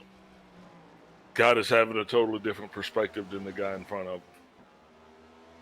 Yeah, he definitely is. He's probably just like, when is this going to be over? But I think everybody's kind of got that same perspective out here for the most part. They're like, man, why did Powell make this race? So why did ISCA make this race so long? Yeah, there goes Evans. You talked about. Yeah. I'd imagine that Kenny Powell's probably feeling a lot more comfortable now than he was, say, 40 laps ago. I don't know. Powell's all over. Looks like he just got passed by Josh Schaffner, so I don't know if he's very comfortable. Yeah, and looking at Powell's lap times, I'm not gonna call that out, but yeah, he's probably had better days. I don't know if he's a golfer or not, but he'd probably been better off on the golf course out there today. Yeah, for sure. Looking at lap times, so you talk about lap times. Brandon Pasalacqua last time by ran the fastest lap that time, and he was a second quicker than Derek Heitman. So I'll keep that in mind. I don't know if Heitman maybe just does not have that reference point that he had before. and maybe is losing focus. We've seen Heitman make mistakes, so I wouldn't be surprised to see something else go wrong here for our leader. I mean, of course, DeCiani was our leader before. Something went wrong for him. Could something go wrong for Heitman? You know, and the funny thing about it is you were actually talking about that. I was just sitting there saying, well, the only person that I know that could screw this up for Heitman, it's Heitman. Yeah. Yeah, I mean, the gap was 10 seconds, now 8 seconds. Yeah, he has a history of kind of being his own worst enemy in some cases. Guy's an awesome driver, wins a lot, but in those times where he comes up short, man, it's usually at his own hand. Yeah, 100%. And he still has to deal with lap cars. I mean, any time that there's another car on the track, something could go wrong. Especially a lot of times these guys, I mean, they're worried, but they're focused on the track as much as they can, especially if their skill level when it comes to road coursing is not high. Road coursing, when it comes to road courses, is not high. They're focusing just on their own driving themselves, so they're not really paying attention when another car comes up on them. And if they're not paying attention, Heitman could end up hitting them. And easy to break a toe link. I think Derek's gonna be okay. Mr. Heitman, I think he's just gonna be good. He's got a couple more segments to get through here before he can actually bring that thing home, man. But we got our fingers crossed for him. It'll be a well-earned win for him, that's for sure. I know. I don't think we've seen him in competition here for a few weeks, so definitely glad to see him back and hitting the ground running, that's for sure. Showed a lot of speed, qualified, I do believe, 4th place.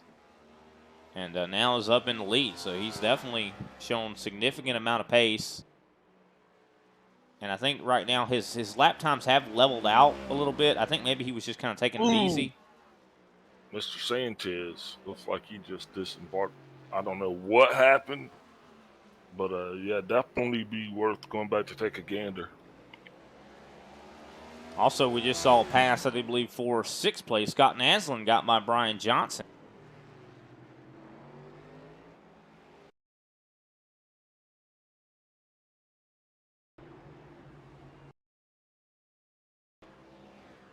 Watching Mark Sanchez see what happened with him. I think he just took a little bit of an excursion. I'm not sure what happened. Yeah, it looks like he went off the track. I think he was letting everybody kind of go. Oh, and he spins it out. That sand does not have a whole lot of grip to it, that's for sure. Yeah, there ain't no grip in that sand. Okay, so yeah, that's what happened. Looked like he was letting everybody go by. Got all 4 tires off on the soft spot stuff.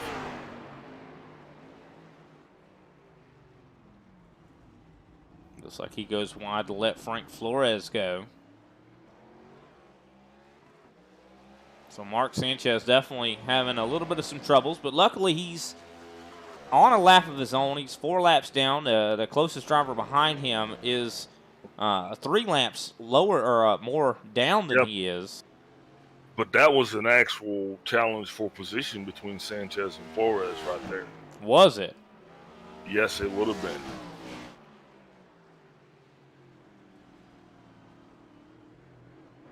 Yeah, because right now Flores is 3 laps down and Sanchez is being shown 4 laps down.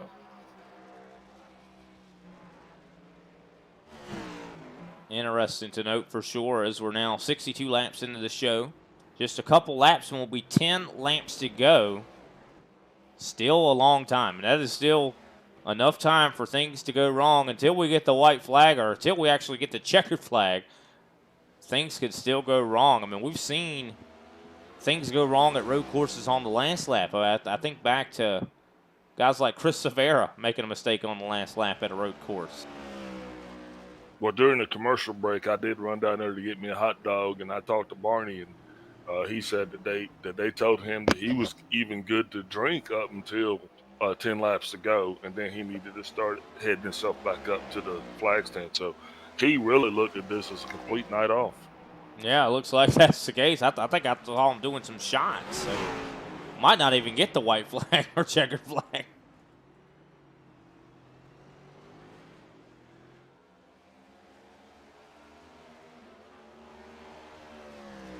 Of course, coming now to 10 laps to go. Brandon Pasalacqua 8.7 seconds back from Heitman. I think Heitman's just trying to maintain this gap. Of course, 10 seconds back from Pasalacqua is Patrick Gitter. And 16 seconds back from Gitter is Matt DeCiani. Another 16 seconds back is Josh Schaffner. So definitely some big gaps. The closest racing on the track is Scott Naslin and Brian Johnson. But of course, that has pretty much been, I do believe, secured in the favor of Scott Naslin. Of course, could see something go wrong in that count. Looks like Flores definitely Frank Flores definitely got to be feeling pretty good about that. That team has to be feeling pretty good about their performance here tonight, man. They came out here, started in 13th, and he has been in the top 10 through all 3 stages of this thing. And if he can continue doing what he's doing, I mean, he's going to bring it home with a 10th place finish. I mean, if that doesn't spell good times, I don't know what does. Yeah, I mean, he's not been the quickest, but he's been at least staying in it, and that's the big thing. Look at the damage on the 29 right now. Yeah. I think he's got a broke toe link. That car looks like he's made some mistakes and bad decisions. I mean, that car looks like a country song. Let's see what happened here. He locks up the tire here. Boom, right there. And right into the tire barrier. And that is what took off the right. Actually, that is the left front fender, and has broken his toe link.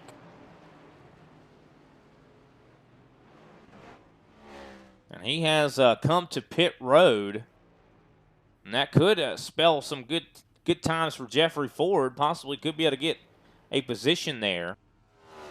Yeah, that just means that a long night just got even longer. That's the translation, direct translation of what just occurred. 100%. Unfortunate there for Mark Sanchez. I think, yeah, he is going to lose a spot here. Jeffrey Ford's about 2 laps away from taking that 11th place position. So that really showcases and puts on display the fact that you shouldn't quit one of these races, because you never know when you're going to get a spot. I mean, you really, if you did quit, you wouldn't get that position. I mean, this could even help out J.C. Evans get a spot.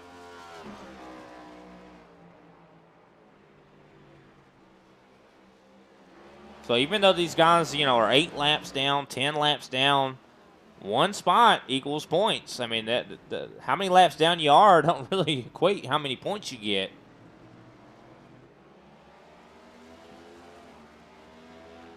Yeah, that's a true story.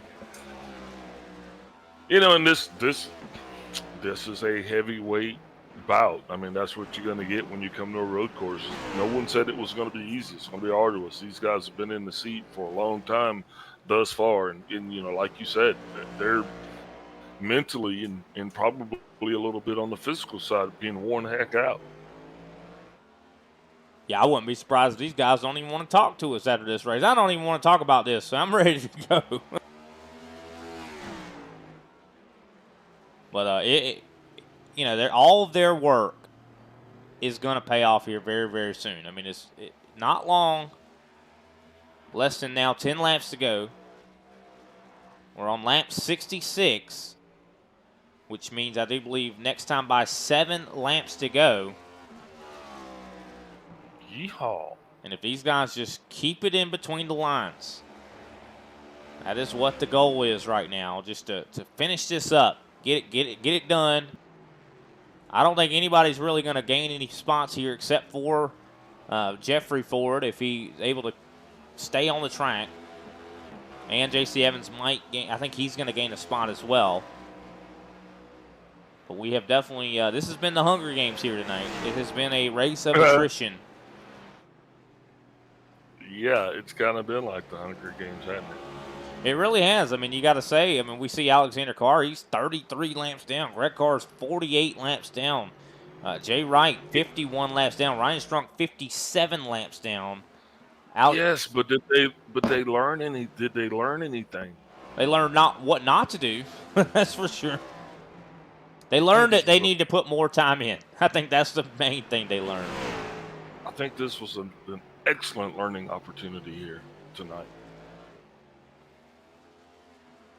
I am glad I'm not down there in the race car. I'll tell you that. I would have been Al Kozlowski. I would have been like, oh, I made it 2 laps. That's an accomplishment. I don't even have the credentials to get in the car.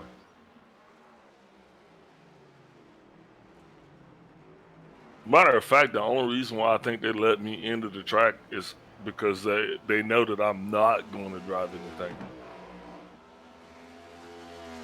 That's right. That's the same thing with me. They're like, yep. Whenever we get into the booth, they lock the door. They don't let us out. Right? This booth's a lot smaller than I thought. They don't even give us any water. Why did they have bars on the windows?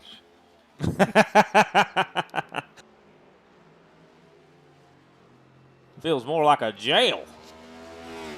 But here we go. Next time by, 5 laps to go for Derek Heitman.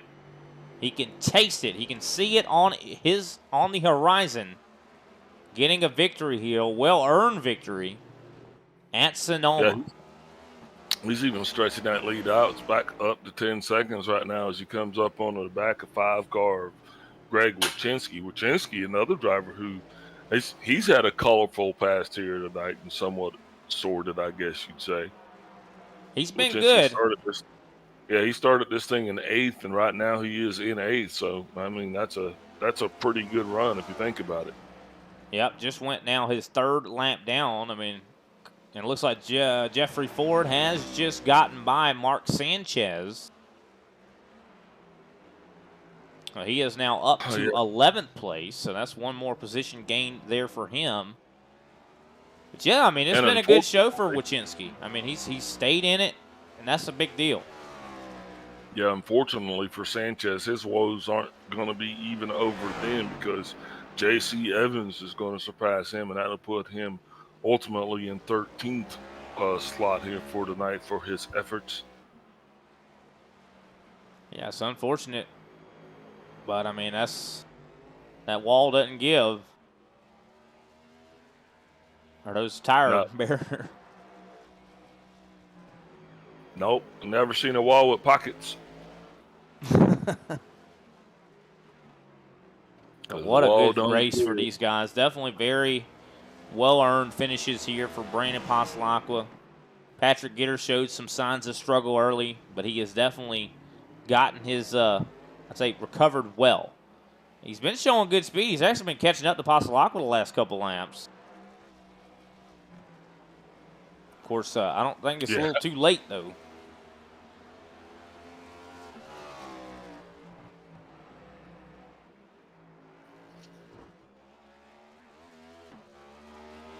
Man, what a race for Matt DeCiani as well. Just a tragic day. Yeah, I think the Chevrolet Broken Heartache Award goes to Matt DeCiani.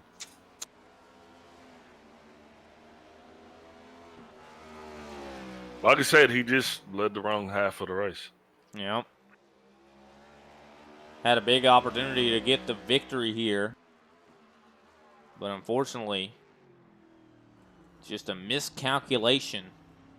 And it really shows you, I think a lot of what kind of led into that as well is you don't really have a lot of time to look at your fuel and while you're out here on the racetrack. You have to have that all settled before you start the race. Kind of, hey, I can only make it 40 laps. So, I mean, he almost should have had an alarm set. Lap 40, it's time to come down pit road. I think there's that genius. Oh, there goes DeCiani. Speaking of him, off the racetrack, misses a corner completely. He's probably trying to save fuel. Might be. And if he continues to make mistakes like that, I guarantee you John Schaffner is going to be very happy to take that spot away. I think a lot of it's probably frustration. You know, these mistakes he's making, it's probably just he's frustrated. I mean, like, man, I can't believe I did that. Like, I can't believe I let this go. He could have easily won this race.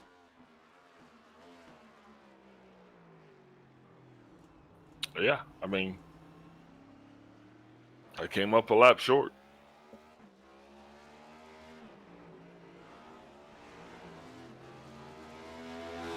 But here we go, coming up to 2 laps to go for Derek Heitman. Clock is ticking down. Can he make it? Ooh, Brian Johnson with some issues goes wide, almost gets into the tire barriers. Coming in hot. That would have been a bad day because we already saw what happened to Mark Sanchez when you hit those tire barriers. It takes off a piece of the race car, and that would have been some good news possibly for Greg Wyszynski. I think that was new damage as well. I don't remember seeing cars quite damaged like that. The damage model definitely very, I'd say, accurate in this race car. As we now have 2 laps to go, coming on to the white flag for Derek Heitman.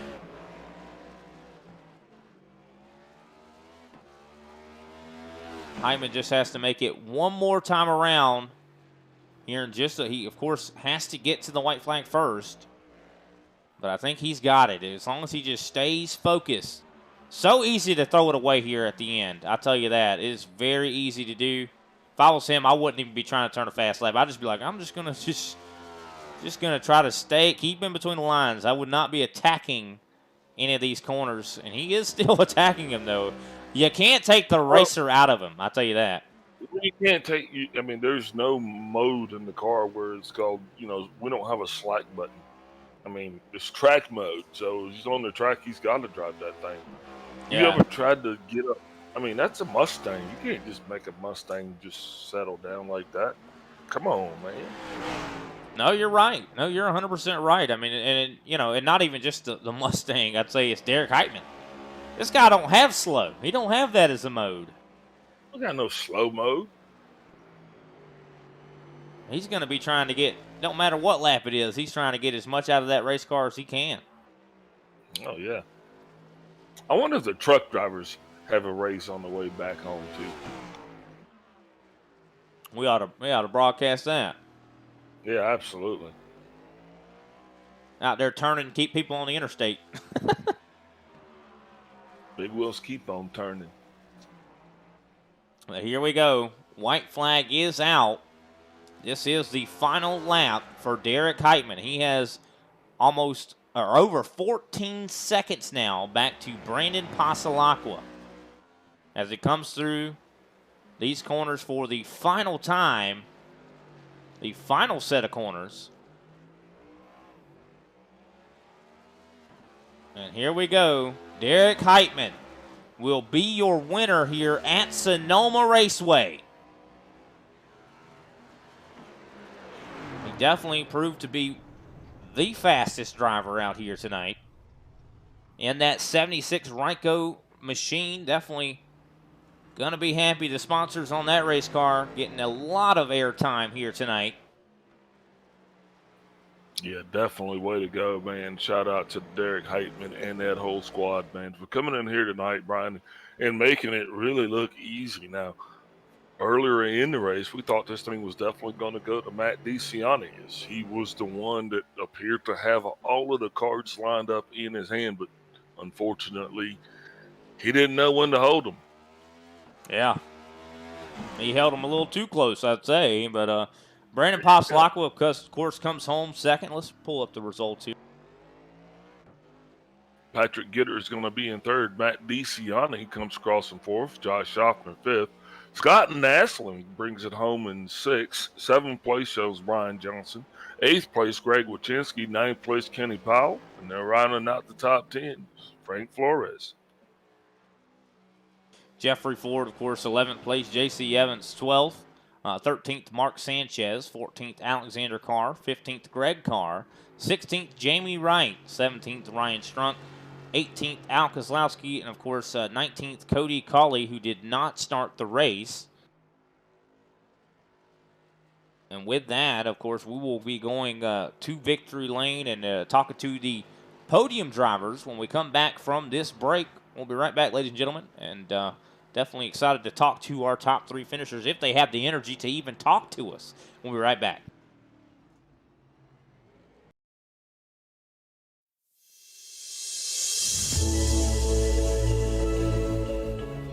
Hey everybody, my name is Warren Maddox. I am the president of Ultimate Experience Outdoors. Our mission, we are dedicated to taking veterans, first responders, youth, and Gold Star family members on outdoor excursions across the country.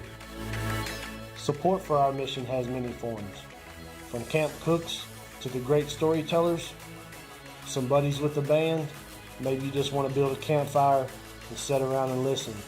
Nothing goes unnoticed. Camaraderie is reborn.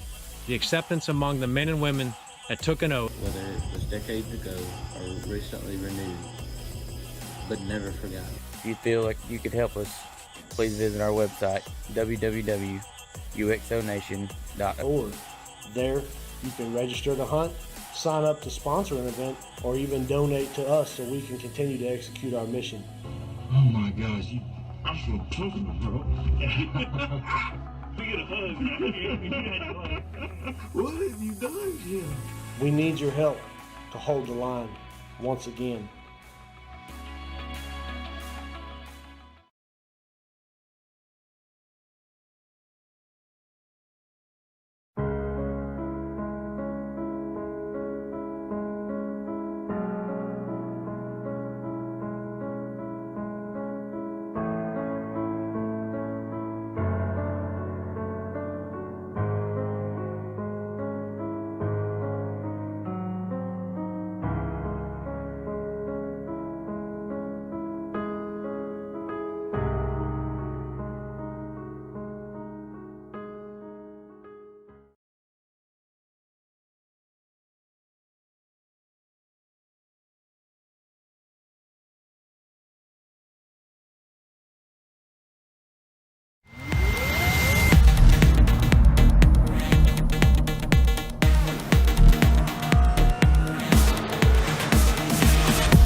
And we are back, ladies and gentlemen, and we are going to be talking to the top three finishers here tonight at Sonoma in the Charles Shaw 145. And what a long journey it was here tonight. Of course, we're going to be joining us here in the booth is Patrick Gitter.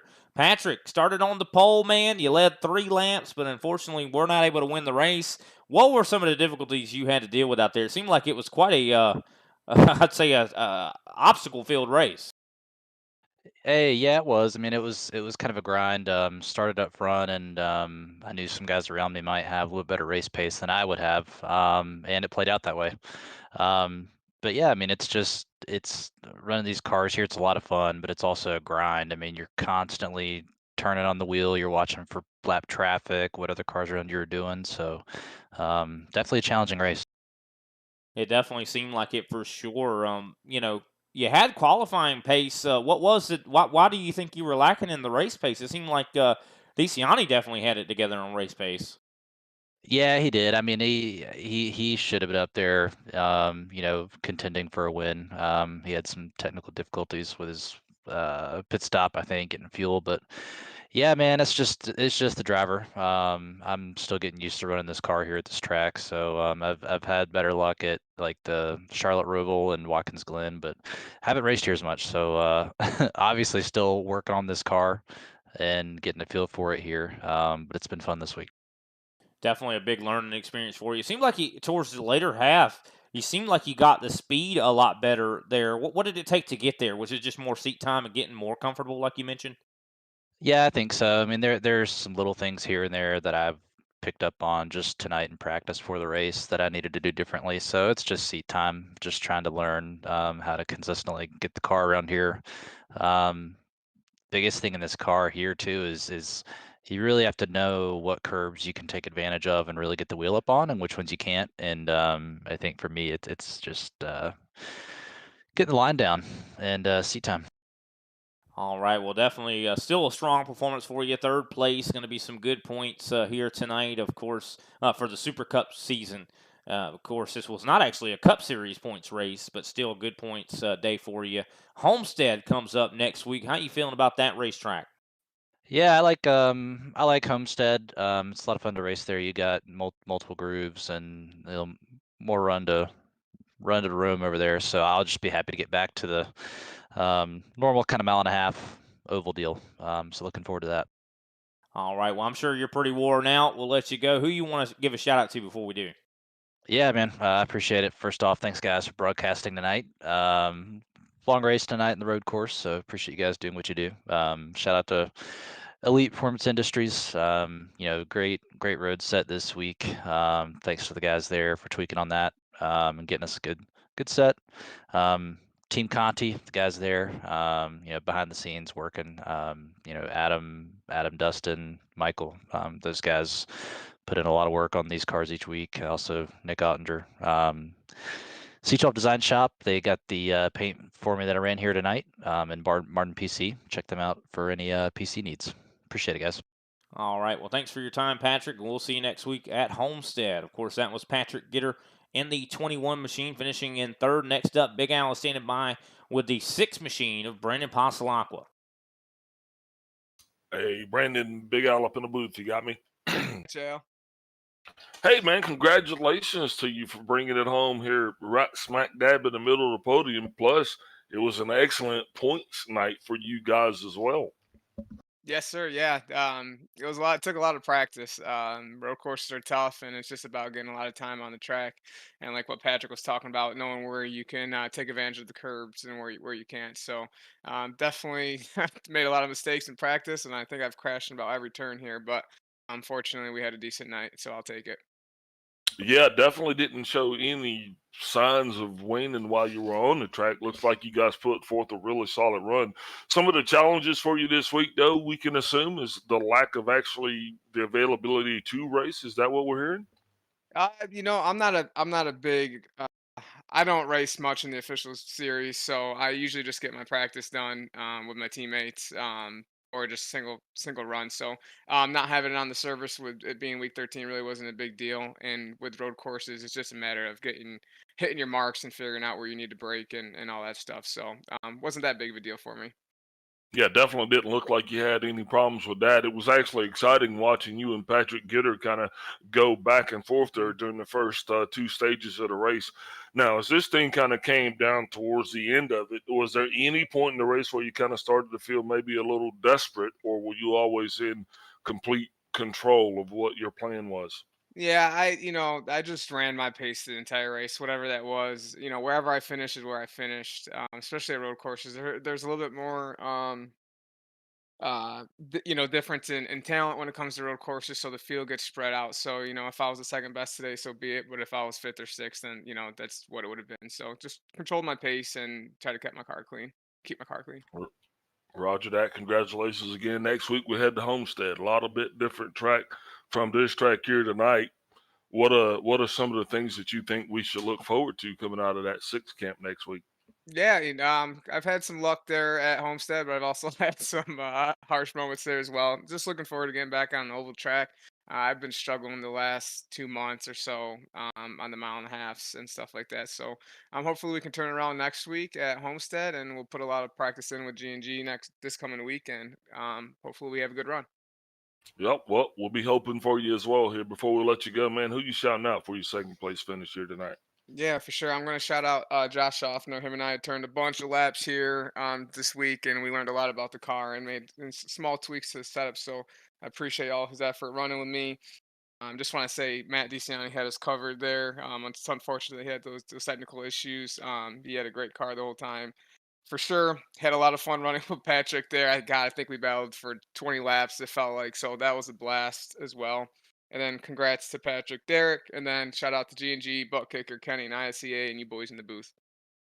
Roger that, sir. That's always say, don't party too hard. We'll see you next week. All right, Big Al, thank you.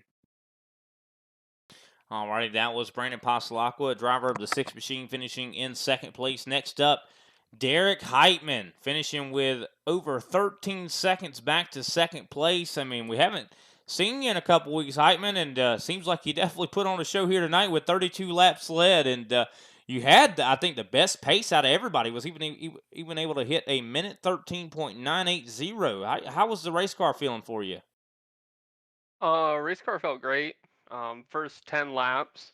I'm sure you guys noticed I fell back pretty hard behind Patrick and Matt, and poor Brandon got stuck behind me and held up a little bit. But definitely race respectful. But definitely takes 10 or so laps for this car to come in, and as long as you don't, you know, overdrive it and put too much heat in the tires, you always stand a chance at the end.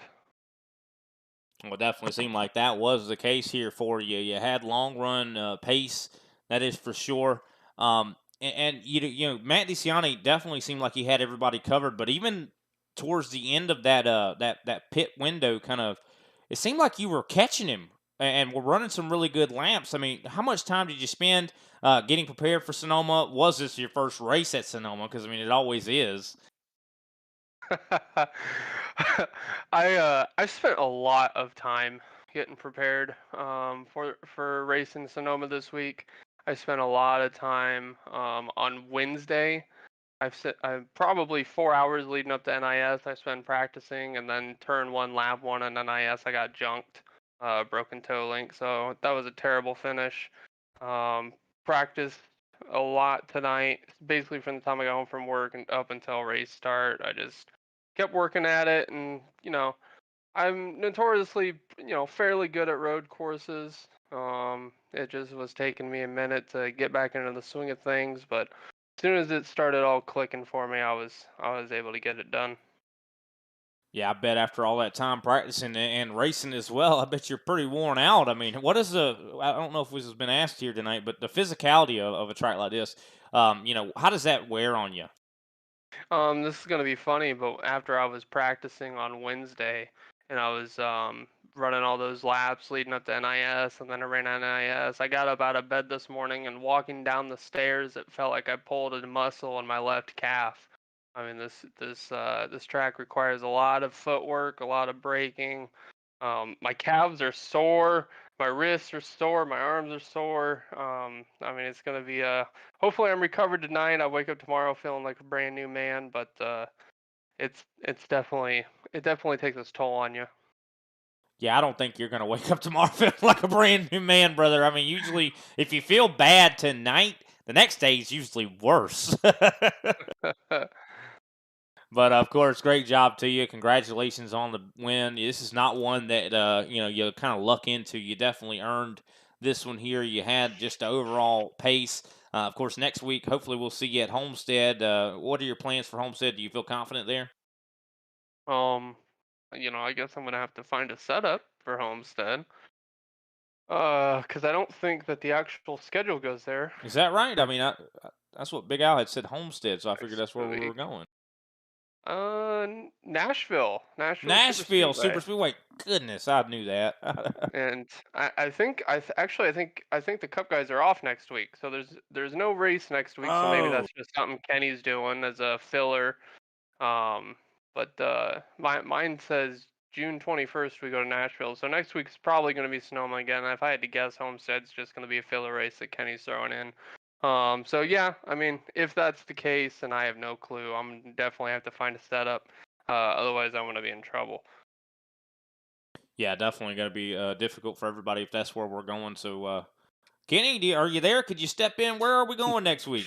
So we are going to Homestead. This Okay. is definitely a kink in the schedule where iRacing and the Real Cup Series don't jive together. So yeah, the real NASCAR is off, and iRacing is probably going to do Sonoma as their officials, and so ISCA is not going to run Sonoma back to back. So we're going to Homestead.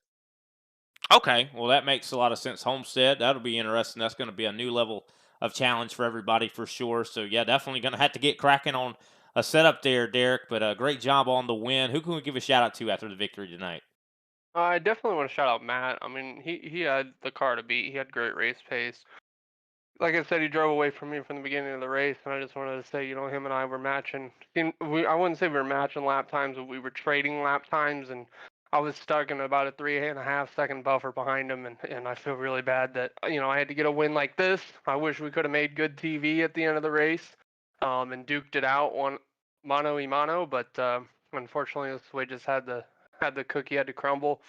I got to shout out Prodigy Sports, Ryko Motorsports for giving me the power into the hood. Ken Byron, actually, I believe Spencer Kostowicz, or however you ever say his last name, built the setup this week. But Ken's always tweaking on it, getting more pace out of it if he can. So I got to shout them out. And finally, last but not least, believe it or not, I still got to shout out Michael Conti, because without him, the old saying, just always remember where you came from. Without him, I wouldn't know everything that I do when it comes to racing on the sim. So I definitely got to shout him out as well. Shout out to Kenny for putting on a good league, and you guys for being great broadcasters. All righty. Well, thanks. That's really heartwarming there, Derek, for you to remember kind of where you came from. A lot of people don't do that, so definitely very big respect for something like that, Derek. Congratulations on the victory, and hopefully we'll see you next week, brother. Yeah, let's hope.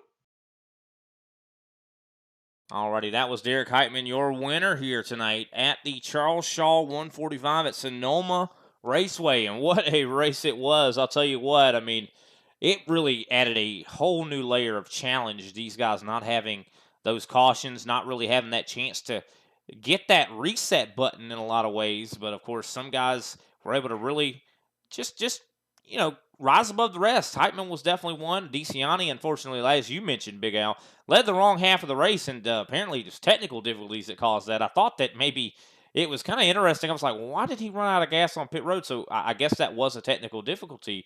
That was not any of his fault there. So that's interesting that we kind of get that little bit of a nugget of information. Big Al, any final thoughts? Yeah, man, that was fun.